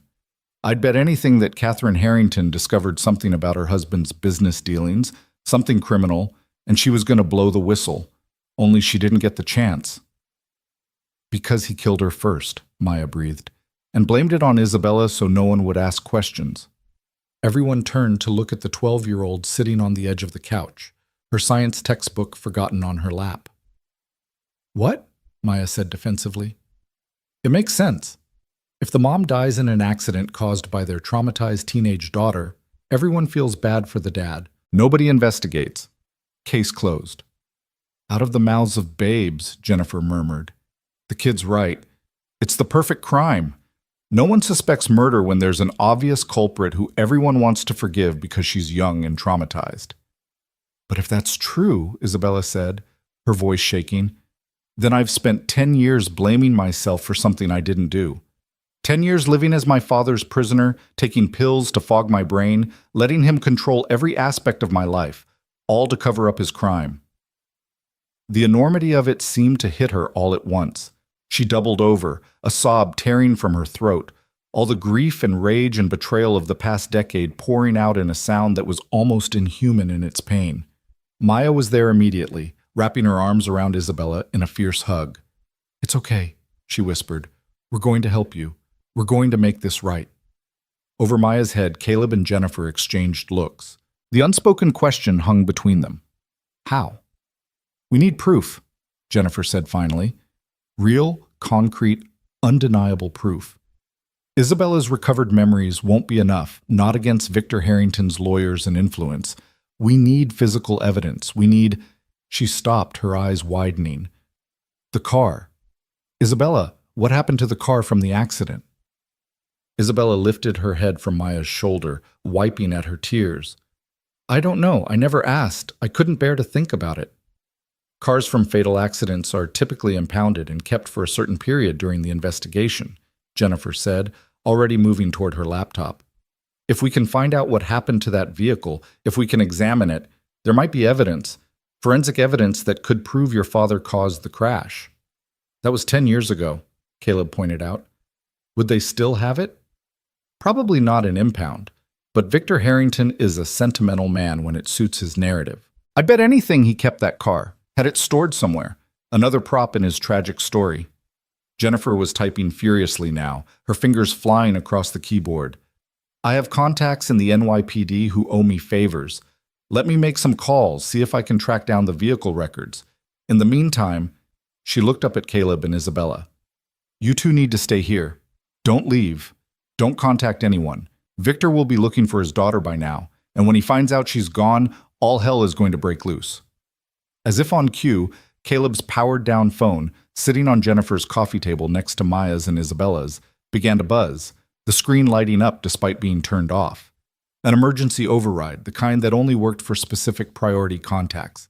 They all stared at the phone as it continued to buzz insistently, Victor Harrington's name glowing on the screen like a threat. "Too late," Maya whispered.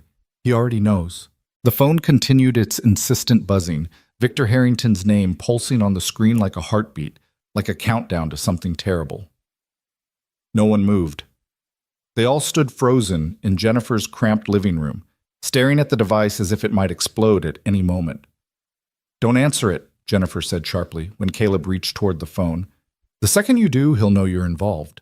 Right now, there's plausible deniability. You could say you lost your phone, it was stolen, whatever. But if you answer, he already knows," Isabella said quietly.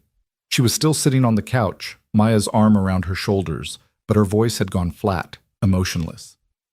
"He has resources you can't imagine, private investigators, security firms, people in the police department who owe him favors.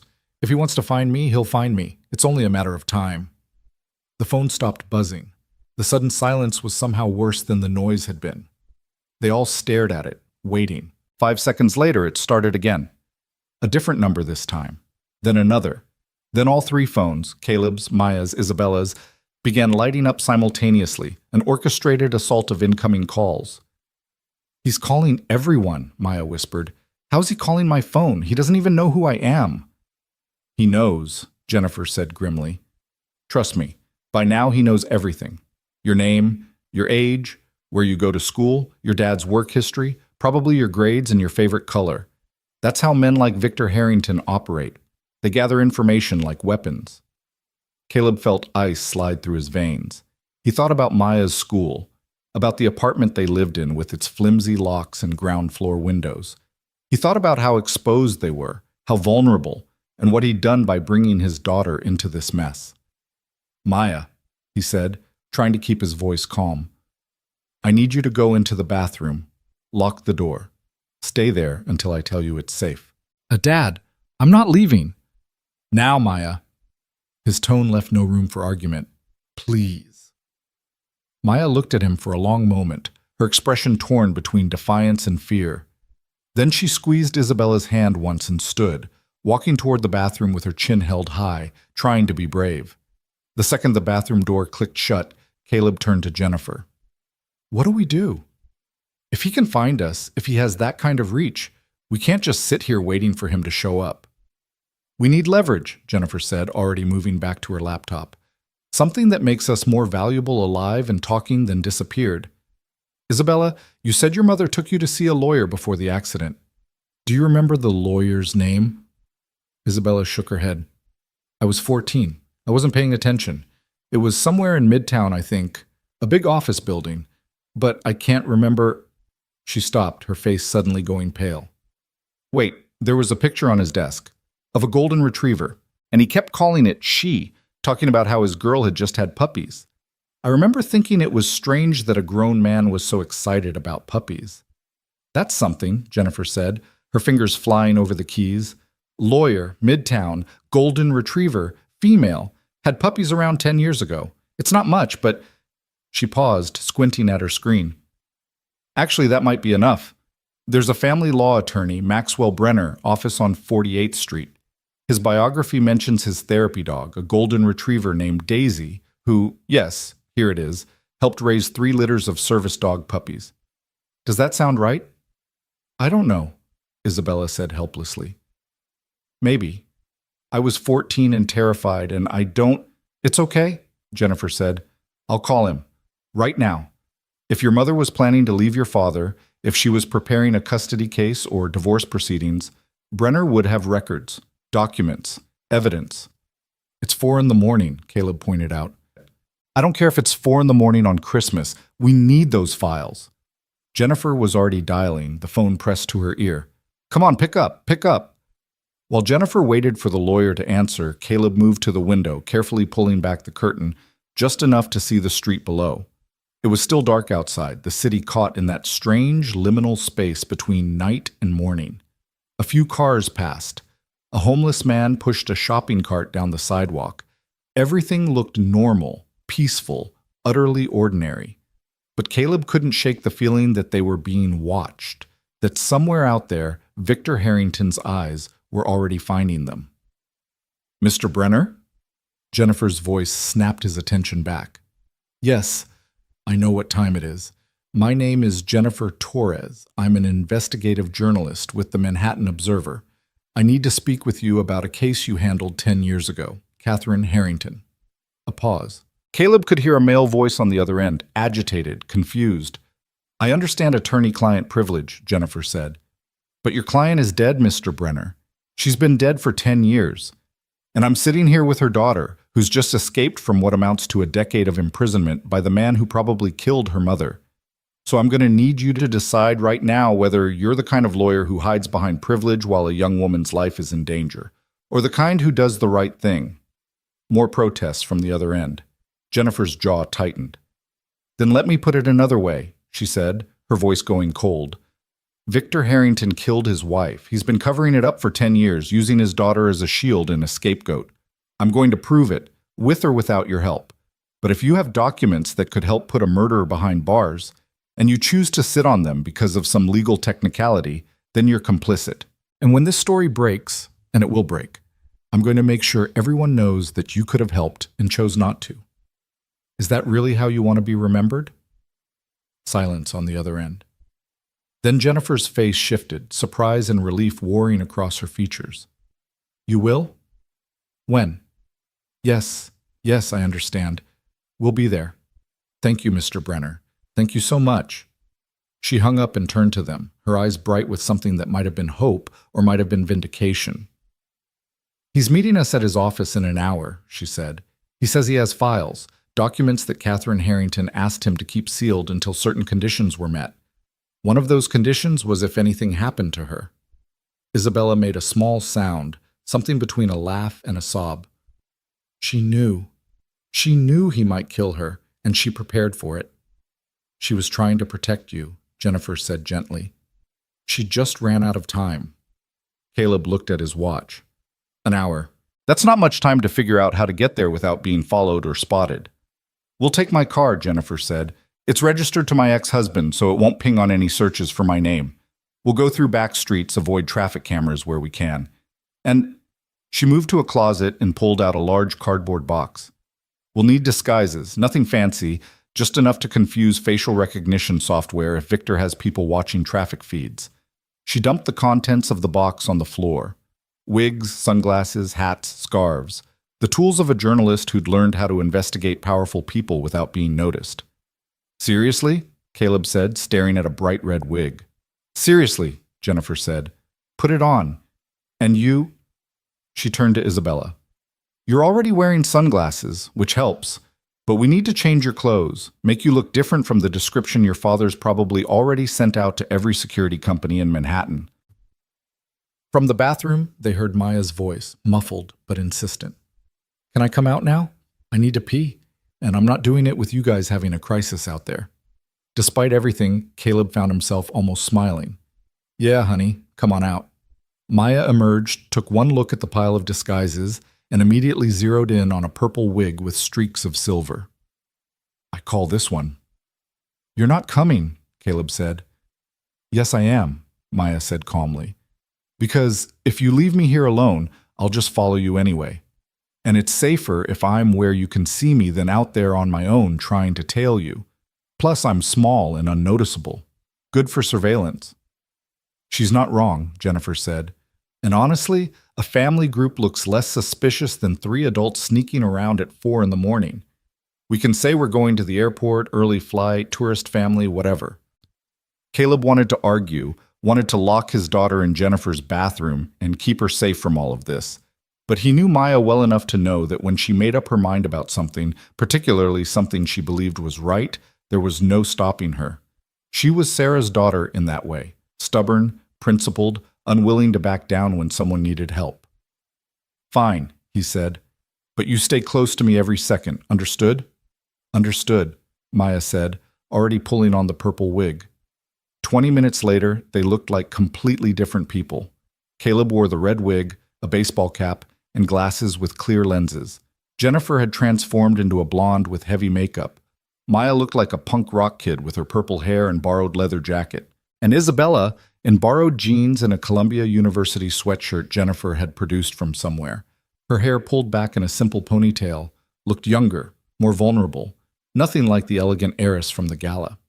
They moved through the building's back stairwell, emerging into a loading dock area where Jennifer's ancient Toyota waited. The car had seen better days, the paint was faded, the interior smelled like old coffee and cigarettes, and something rattled ominously when Jennifer started the engine. It's not pretty, Jennifer said, but it runs. And more importantly, it's invisible. This is New York. Nobody notices old, beat-up cars. She pulled out of the loading dock and into the empty streets, taking a deliberately circuitous route through the city. Dawn was just starting to break, painting the sky in shades of gray and pink. Delivery trucks were starting to appear, bakeries opening their doors, the city slowly waking up. They drove in silence for a while, tension thick in the car. Then Maya, who'd been staring out the window, spoke up. Isabella, can I ask you something? Of course, Isabella said softly from the back seat where she sat next to Maya. What was it like, being blind for 10 years? I mean, I know that's probably a rude question, but I'm curious. Do you miss seeing things? Caleb opened his mouth to tell his daughter that was absolutely a rude question, but Isabella was already answering. I do, she said, but not always the things you'd expect. I miss colors most of all, the way the sky looked at sunset, the specific shade of my mother's lipstick, my father's eyes. She paused. I used to think they were kind, warm. Now I wonder if I would see something different in them, if I could look at him now. When you went blind, Maya asked, was it instant, like someone turning off a light switch? Yes and no. There was light, and then impact, and then pain. And when I woke up in the hospital, everything was dark. The doctors said there was damage to my optic nerves, trauma to the visual cortex. They used a lot of technical terms that basically meant the same thing. I would never see again. Isabella's voice was remarkably calm, like she was discussing someone else's tragedy. For the first year, I kept having these moments where I'd forget. I'd wake up and think I just needed to open my eyes. Then I'd remember, and it was like losing my sight all over again every single morning.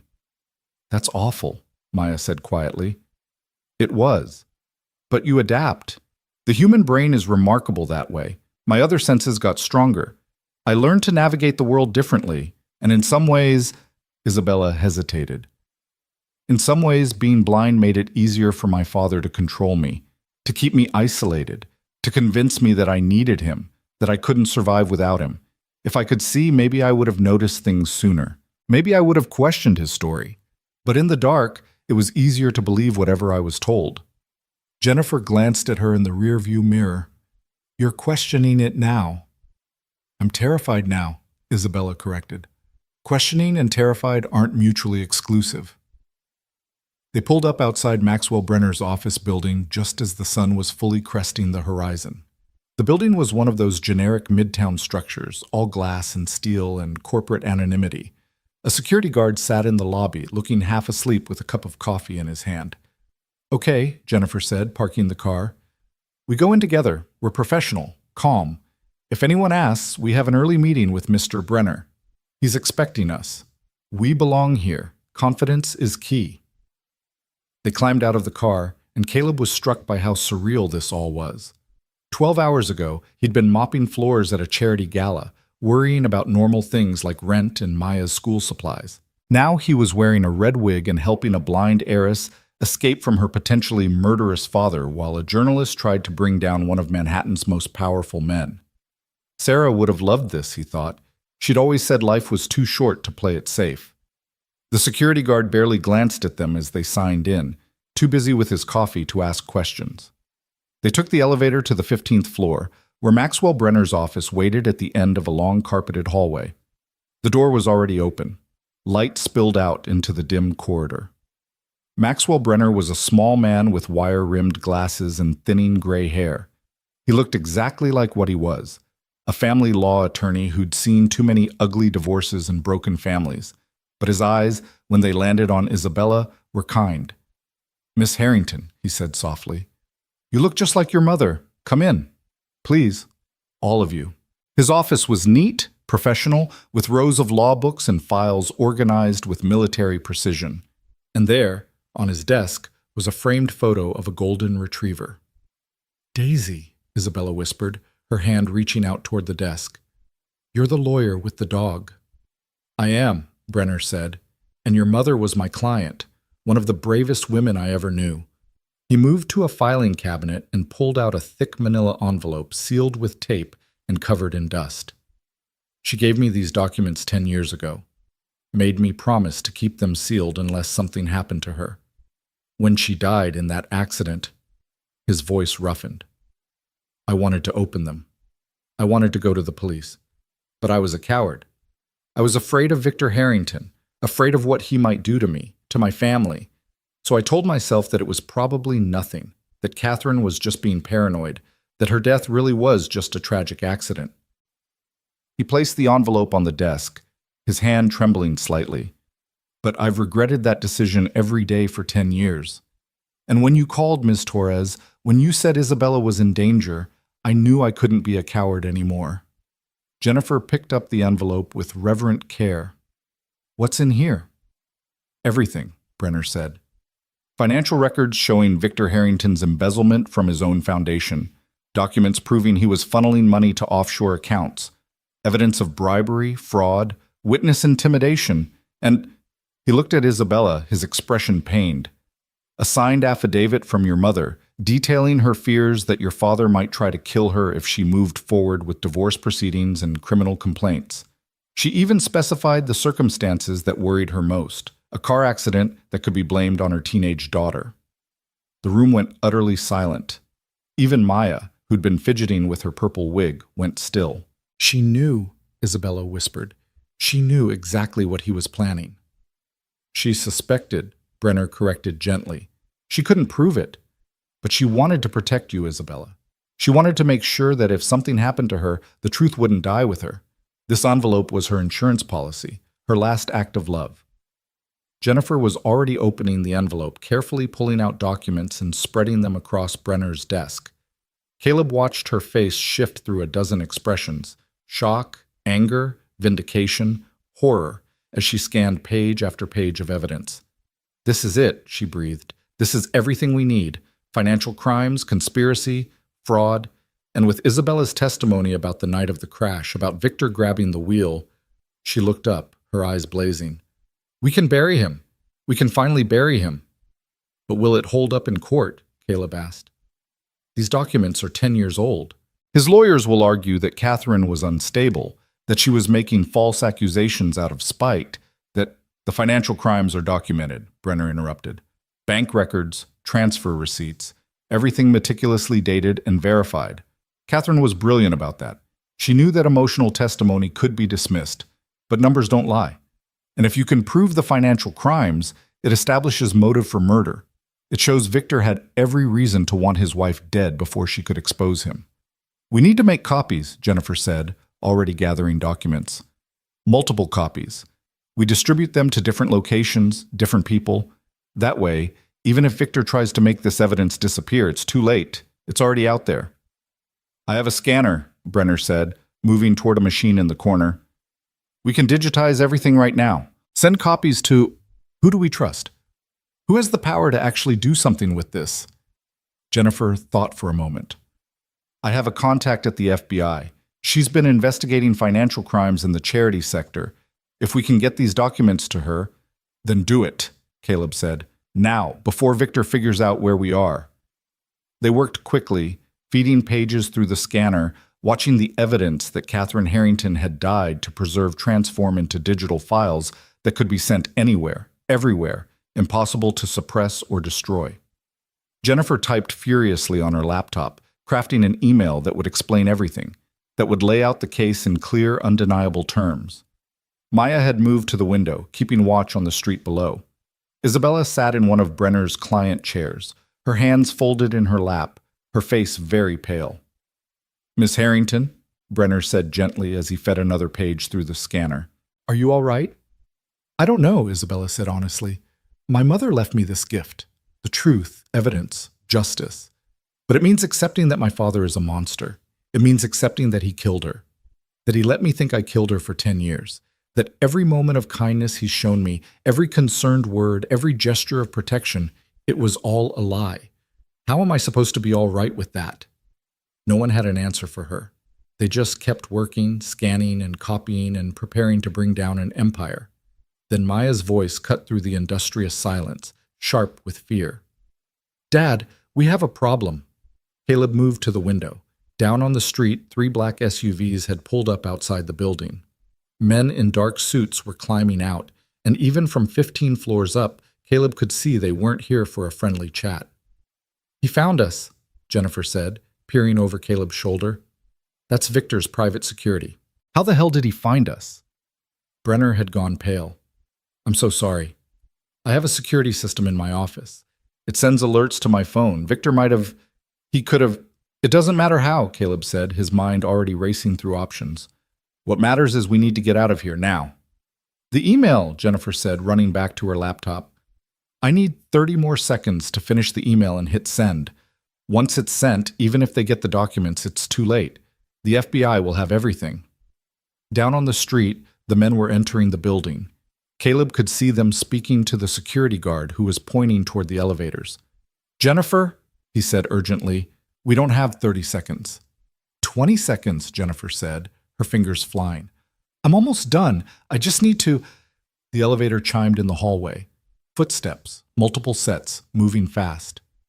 "Send it," Caleb shouted. "Send it now." Jennifer hit a key. They all heard the soft whoosh that meant the email was gone, winging its way through cyberspace to an FBI agent who might or might not check her email before Victor Harrington's men broke down this door. "Done," Jennifer said. "It's done. Now we..." The office door slammed open. 4 men in suits entered, and behind them, like a shark gliding through dark water, came Victor Harrington himself. He looked different from the polished CEO at the Gala. His tie was loose, his hair slightly disheveled, and there was something wild in his eyes that Caleb had never seen before. This was Victor without his mask, without his careful performance of civility. This was a man backed into a corner, and that made him more dangerous than ever. "Isabella," Victor said, and his voice was soft, almost gentle. "Sweetheart, you've had us all so worried. Come here. Let's go home." Isabella had gone rigid in her chair, her hands clenched on the armrests. "No." "Isabella, I said no."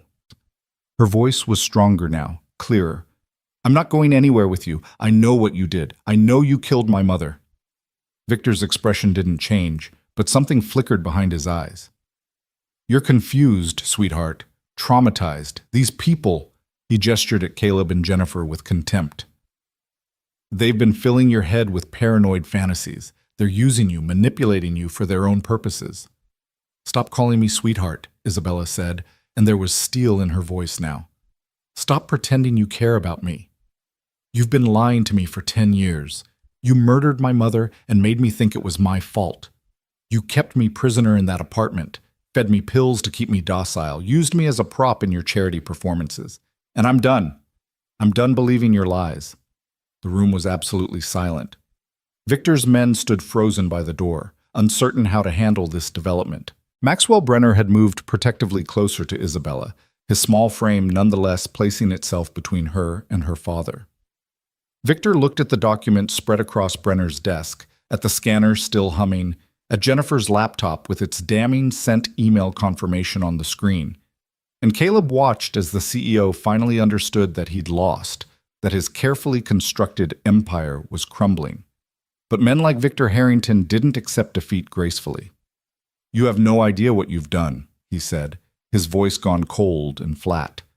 "No idea what you've just destroyed.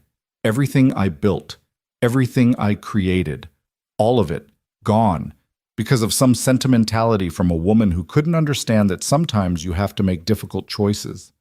"Difficult choices?" Isabella's voice shook with rage. "You killed my mother. That's not a difficult choice. That's murder." "She was going to take everything," Victor said, and now the mask was completely gone, the monster beneath finally visible. "The company, the money, my reputation. She was going to drag my name through the mud over some minor financial irregularities, destroy everything I'd spent my life building. I gave her a choice. I told her we could work it out quietly, that we could reach an arrangement, but she refused. She said she was taking you and leaving, that she was going to the authorities no matter what I offered. She forced my hand." The confession hung in the air like poison gas. Even Victor's security men were staring at their boss with expressions of shock and dawning horror. "You're admitting it," Jennifer breathed, her hand slowly moving toward her phone. "You're actually admitting you killed her." Victor laughed, a sound without humor. "Why not? You've already sent your evidence to the FBI. My lawyers tell me I'm probably looking at charges regardless. At this point, what's one more confession?" He turned back to Isabella, and his voice softened, became almost pleading. "But Isabella, sweetheart, I did it for us. For you. Your mother was going to take you away from me. I couldn't let that happen. You're my daughter. Mine. Everything I've done has been to protect you, to keep you safe." "Safe?" Isabella stood, her whole body shaking. "You stole my sight. You stole 10 years of my life. You made me carry the guilt of killing my own mother. That's not protection. That's torture." "I gave you a comfortable life," Victor said, his voice rising.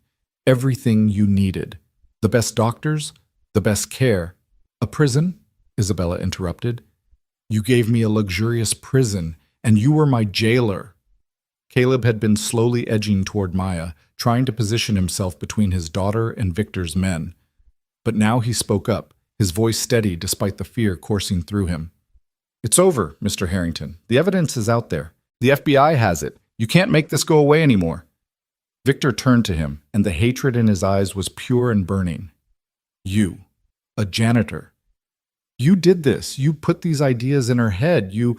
I asked her to dance, Caleb said simply. That's all. I treated her like a person. Apparently that was revolutionary enough to undo 10 years of your conditioning. For a moment, Caleb thought Victor might actually attack him. The CEO's hands clenched into fists, his face flushed with rage. But then one of his security men stepped forward, his voice uncertain. Mr. Harrington, we need to go. If the FBI has evidence, if they're opening an investigation, we need to get you to your lawyers. Now. Victor stood there for a long moment, staring at his daughter, at the documents on the desk, at the ruins of his carefully constructed life. Then he straightened his shoulders, adjusted his tie, and the mask slid back into place. Not completely, but enough. This isn't over, he said quietly. I have resources, connections, the best lawyers money can buy. You think you've won, but you have no idea what you're up against. Maybe not, Isabella said, but at least I'm not alone anymore. At least I'm not living in the dark. She turned her face toward where she knew Caleb stood. Thank you for the dance, for asking, for seeing me when everyone else just saw my father's tragedy. Victor made a sound that might have been grief or might have been rage. Then he turned and walked out, his security men following behind him like the remnants of a defeated army. After they were gone, no one moved for a long moment. Then Jennifer exhaled shakily and sank into a chair. Did that really just happen? She said. Did Victor Harrington really just confess to murder in front of 6 witnesses? 7, Maya piped up. I was here too. 7 witnesses, Jennifer corrected. One of whom is a 12-year-old, which actually makes her testimony even more credible because kids are harder to discredit. Brenner was already on his phone calling someone. Yes, this is Maxwell Brenner. I need to speak to Detective Rivera immediately. It's an emergency. I have information about a murder. The Catherine Harrington case from 10 years ago. Yes, I'll hold. Isabella had sunk back into her chair, all the strength that had carried her through the confrontation draining away. She looked small and lost and utterly exhausted. Caleb moved to her side. You okay? I don't know, Isabella said. Ask me again when my father is in prison, and I can breathe without wondering if he's going to have me committed or drugged or locked away again. He won't, Caleb said with more certainty than he felt. He can't. Too many people know now. You're not alone anymore. Outside, dawn had fully broken over Manhattan. The city was waking up, going about its business, completely unaware that in a family lawyer's office on the 15th floor of a nondescript building, a 10-year-old murder had finally been exposed and an empire had begun to fall. Jennifer's phone rang. She answered, listened, and then her face broke into a smile. That was my FBI contact, she said. She got the email. She's already assembling a team. They're going to bring Victor in for questioning within the hour. She looked at Isabella. It's happening. It's really happening. Isabella nodded, tears streaming down her face. Not tears of sadness, Caleb thought, but something more complicated. Relief and grief and rage and hope all tangled together. Maya had moved to sit beside Isabella, her small hand finding the older woman's and holding tight. What happens now? Maya asked. After they arrest him, I mean. What happens to Isabella? It was the question none of them had really considered yet. Isabella had escaped to her father's apartment with nothing but the clothes on her back. She had no resources of her own, no friends outside her father's circle, no experience navigating the world independently. She'd traded one kind of prison for freedom, but what did freedom actually look like for a blind woman who'd been kept isolated for 10 years? I don't know, Isabella said quietly. I haven't thought that far ahead. I just wanted to stop him. I wanted the truth to come out. But after that, she laughed shakily. I have no idea how to actually live a life, how to be a person outside of my father's shadow. Then you learn, Caleb said, one step at a time, like dancing. You start with the basic steps and you build from there. And you're not alone, Maya added fiercely. You have us now, right, Dad? Caleb thought about his tiny apartment in Queens, about his janitor's salary, and his daughter's college fund that was barely a college envelope. He thought about how complicated and dangerous and absolutely insane it would be to get any more involved in Isabella Harrington's life than he already was. Then he thought about Sarah, about her unwavering belief that you helped people who needed help, that you did the right thing even when it was hard. Right, he said. You have us. The FBI moved faster than anyone expected. Within 2 hours of Jennifer's email landing in Special Agent Monica Chen's inbox, federal agents had descended on Harrington Industries headquarters like avenging angels. Victor Harrington was taken into custody at 11:30 that morning, led out of his corner office in handcuffs, while his employees watched in stunned silence. The footage, captured by a dozen phone cameras and immediately uploaded to social media, went viral within minutes. Caleb watched it happen from Jennifer's apartment, where they'd retreated after leaving Maxwell Brenner's office. The lawyer had insisted they stay somewhere safe while the authorities processed everything, and Jennifer's cramped Hell's Kitchen walk-up had become an impromptu war room. Her laptop was open on the coffee table, streaming news coverage that had exploded across every major outlet. Breaking news this morning as Manhattan business titan Victor Harrington is arrested on charges of murder, embezzlement, fraud, and witness tampering, the anchor announced, her professional composure barely concealing her excitement. Sources say the charges stem from the death of his wife, Catherine Harrington, 10 years ago in what was previously believed to be a tragic accident. Isabella sat on Jennifer's couch, listening to the coverage through her phone's screen reader, her face unreadable. Maya was curled up beside her, having appointed herself as Isabella's personal guardian. Caleb stood by the window, watching the street below for any sign of trouble, his body still humming with adrenaline despite the fact that the immediate danger had passed. "They're calling it the trial of the century," Jennifer said, scanning her own laptop screen where a dozen tabs tracked different news sources. "Every outlet wants an exclusive with you, Isabella. CNN, NBC, The Times, everyone. Your story is not for sale," Isabella said quietly. "I don't want to be a spectacle.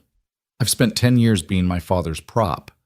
I'm not going to become the media's property instead." Jennifer nodded, respect flickering across her face. "Fair enough. Though you should know the narrative is going to be written with or without your input. You might want some say in how your story gets told." "Eventually," Isabella said, "but not today. Today I just want to, She paused, seeming to search for words. "I don't even know what I want. To sleep, maybe. To process the fact that my father is actually in jail, to figure out what comes next." What came next arrived faster than any of them anticipated, in the form of a well-dressed woman in her 50s who knocked on Jennifer's door at 2 that afternoon. She introduced herself as Patricia Mills, a social worker with the Department of Family Services, and her presence made Caleb's stomach drop. "I'm here about Miss Harrington," Patricia said, her voice professionally neutral. Given the circumstances of her escape from her father's custody and the charges now pending against Mr. Harrington, the city has some concerns about her current living situation and support structure. "Concerns?" Isabella's voice was sharp. "What kind of concerns?" Patricia's expression softened slightly. "Miss Harrington, you're a blind woman who has lived under your father's care for the past 10 years. You have no independent housing, no source of income, limited mobility training, and by all accounts, minimal experience navigating daily life without assistance. The city wants to ensure you have appropriate support and resources." "She has support," Maya piped up. "She has us." Patricia looked at Maya, then at Caleb, then around Jennifer's tiny apartment with its mismatched furniture and stacks of papers. "And you are?" "Caleb Rowe. What was he exactly? A janitor who'd asked the wrong woman to dance?" "I'm a friend. A friend she's known for less than a week," Patricia said gently. "Mr. Rowe, I appreciate that you want to help, but Miss Harrington needs professional care, proper housing, access to services designed for people with her specific needs. The state can provide that.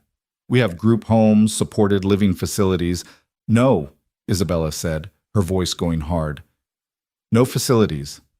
No group homes. I just escaped from a prison disguised as a penthouse. I'm not trading one cage for another." "These aren't cages," Patricia said patiently.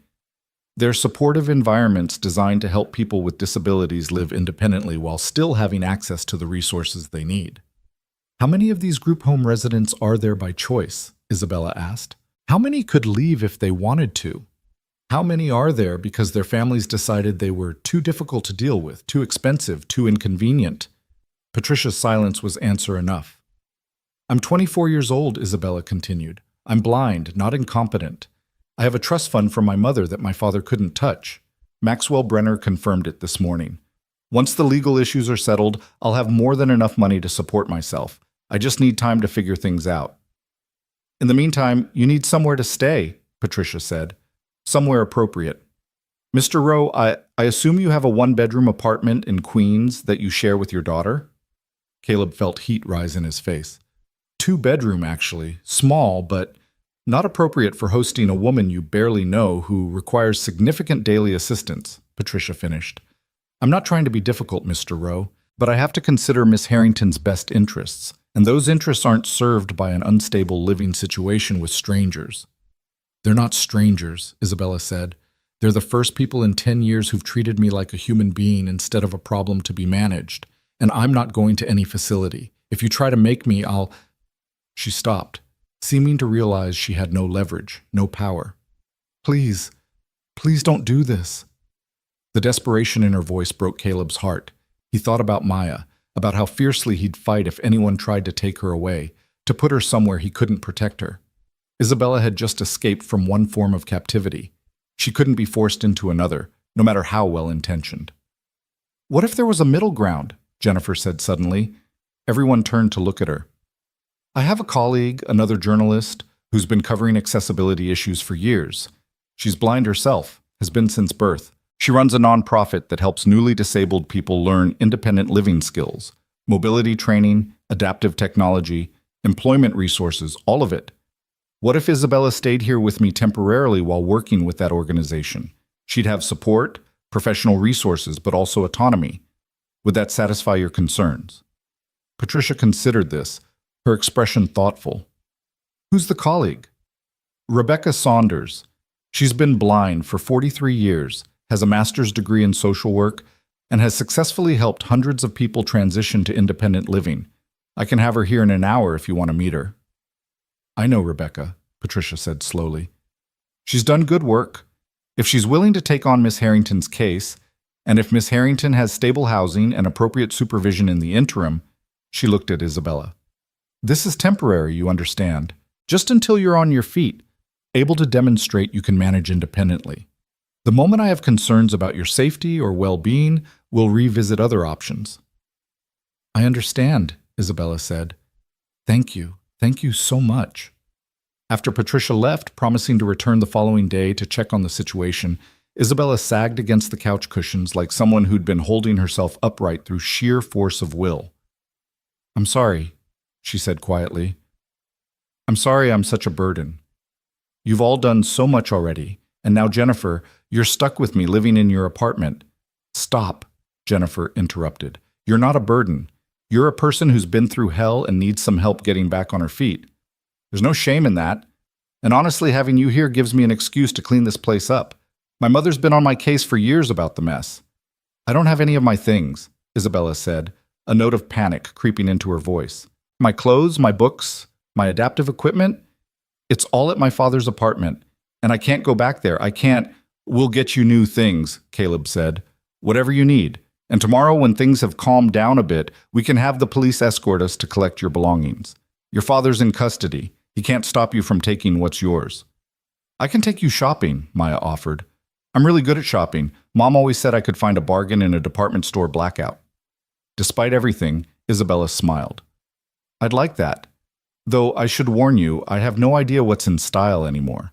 The last time I picked out my own clothes, I was 14. We'll figure it out, Maya said confidently. First step, no more sad rich girl dresses. You need jeans, lots of jeans, and hoodies. Everyone needs hoodies. The conversation dissolved into the mundane details of daily life. What size clothes Isabella wore, whether she preferred coffee or tea, if she had any food allergies.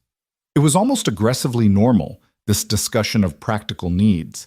But Caleb understood what they were all doing. They were grounding themselves in the ordinary, the manageable, the small tasks that made life feel real and survivable after the chaos of the morning. Rebecca Saunders arrived an hour later, a compact woman in her 60s with silver hair and a white cane that she wielded with the confidence of someone who'd been navigating the world blind for longer than Isabella had been alive. Her guide dog, a dignified golden retriever named Atlas, settled immediately at her feet when she sat down. So, Rebecca said after Jennifer had made introductions. I understand you've had quite a week. Isabella laughed shakily. That's one way to put it. Tell me what you need, Rebecca said simply. Not what other people think you need, what you actually want for yourself right now. The question seemed to catch Isabella off guard. She sat silently for a long moment, her fingers twisting in her lap. I want to feel safe, she said finally. I want to stop looking over my shoulder, waiting for my father to show up and drag me back.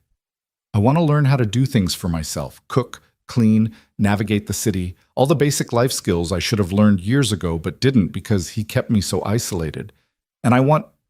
She paused, her voice dropping to barely above a whisper. I want to remember what it feels like to be happy. Real happiness, not just the absence of fear. Is that too much to ask for? Not at all, Rebecca said warmly. Those are completely reasonable goals, and they're all achievable with time and work. The safety part might take a while. Trauma doesn't heal overnight, but the rest? The independence, the skills, the possibility of happiness? We can start working on those immediately. How? Isabella asked. I've been blind for 10 years, and I still can't do basic things without help. I can't cook. I can barely navigate my own apartment. How am I supposed to function in the real world? Because for 10 years you weren't allowed to learn, Rebecca said matter-of-factly. Your father kept you dependent deliberately. That's not the same as being incapable. With proper training, adaptive equipment, and practice, you'll be amazed what you can do. I've seen it happen hundreds of times. People who've been blind their whole lives, or for decades, who thought they'd never be independent, who learned to thrive. You're no different. You're just starting later than most. Where do we start? Isabella asked, and there was something new in her voice now. Not quite hope, but something adjacent to it. Possibility, maybe, or determination. We start small, Rebecca said. Tomorrow we work on navigating Jennifer's apartment safely. We establish landmarks, create mental maps, practice moving through the space with confidence. Then we move to the building, then the block, then the neighborhood. Each day we expand your world a little bit more. We also start orientation and mobility training with a cane. Yours is a basic one. We'll get you fitted with something better. And we work on daily living skills, cooking, cleaning, managing technology, all of it. That sounds like a lot, Isabella said. It is, Rebecca agreed. But you don't have to do it all at once. We take it step by step, day by day. Some days will be good. Some days you'll want to give up. That's normal. The important thing is that you keep moving forward even when it's hard. Can you do that? Isabella was quiet for a moment, then she nodded. Yes, I think I can. Good, Rebecca said. Then we start tomorrow morning. 9 a.m., be ready to work. And Isabella? One more thing. You're going to fail sometimes. You're going to drop things and trip over furniture and get lost and frustrated. That's part of the process. Don't let your father's voice in your head tell you that failure means you're helpless. Failure means you're learning. Remember that. After Rebecca left, promising to return the next morning with training materials and equipment, the apartment fell into a comfortable quiet. Maya had fallen asleep on the couch, her head on Isabella's shoulder, her purple wig askew. Caleb stood by the window, watching the afternoon fade into evening, thinking about everything that had happened in the past 48 hours. Caleb? Isabella's voice was soft, careful not to wake Maya. Can I ask you something? Of course. Why did you help me? Really, you barely knew me. You had so much to lose. Your job, your safety, Maya's safety. Why did you risk all that for a stranger? Caleb thought about his answer carefully. My wife died 3 years ago. Cancer. It was brutal watching her slip away piece by piece. But even at the end, even when she was so weak she could barely lift her head, she was still herself. Still fierce, still fighting. And one of the last things she said to me was that she didn't want Maya to grow up in a world where people looked away when someone needed help. She said that kindness was the only thing that mattered in the end, that everything else, money, status, success, it was all meaningless if you didn't use it to help other people. He turned to look at Isabella, at this woman who'd had the courage to escape a prison disguised as luxury, who'd been brave enough to seek help from a stranger in the middle of the night. When I saw you at that gala, sitting alone while everyone else danced, I saw someone who needed help. and I heard Sarah's voice in my head asking me what I was going to do about it. So I asked you to dance. And then you called and asked for more help. And I had the same choice. Look away or step forward. Sarah would have stepped forward every time, so I did too. That's all. That's not all, Isabella said quietly. That's everything. You gave me my life back. I can never repay that. I don't want repayment, Caleb said. I just want you to be okay. To have the chance to figure out who you are when you're not living in your father's shadow. That's enough. The trial began 6 months later, in early autumn, when the leaves in Central Park were just beginning to turn. By then, Isabella had moved into her own apartment, a modest one-bedroom in Brooklyn with wide hallways and tactile landmarks that Rebecca had helped her choose. She'd completed intensive mobility training and could navigate her neighborhood with confidence. She'd learned to cook simple meals, to manage her own schedule, to use adaptive technology that gave her independence her father had spent a decade denying her. She'd also, with Maya's enthusiastic assistance, developed a personal style that had nothing to do with the elegant, expensive clothes her father had dressed her in. Jeans and hoodies, just as Maya had prescribed, along with comfortable boots and a leather jacket that made her feel, she told Caleb once, like someone who could handle whatever life threw at her. The prosecution's case against Victor Harrington was overwhelming. Catherine's documents provided evidence of massive financial fraud. Maxwell Brenner's sealed envelope contained her affidavit detailing her fears. Forensic analysts had finally been allowed to examine the crash site and the vehicle. Victor had indeed kept the car, stored in a private warehouse, another prop in his tragedy narrative, and found evidence of driver-side interference with the steering mechanism consistent with Isabella's recovered memories.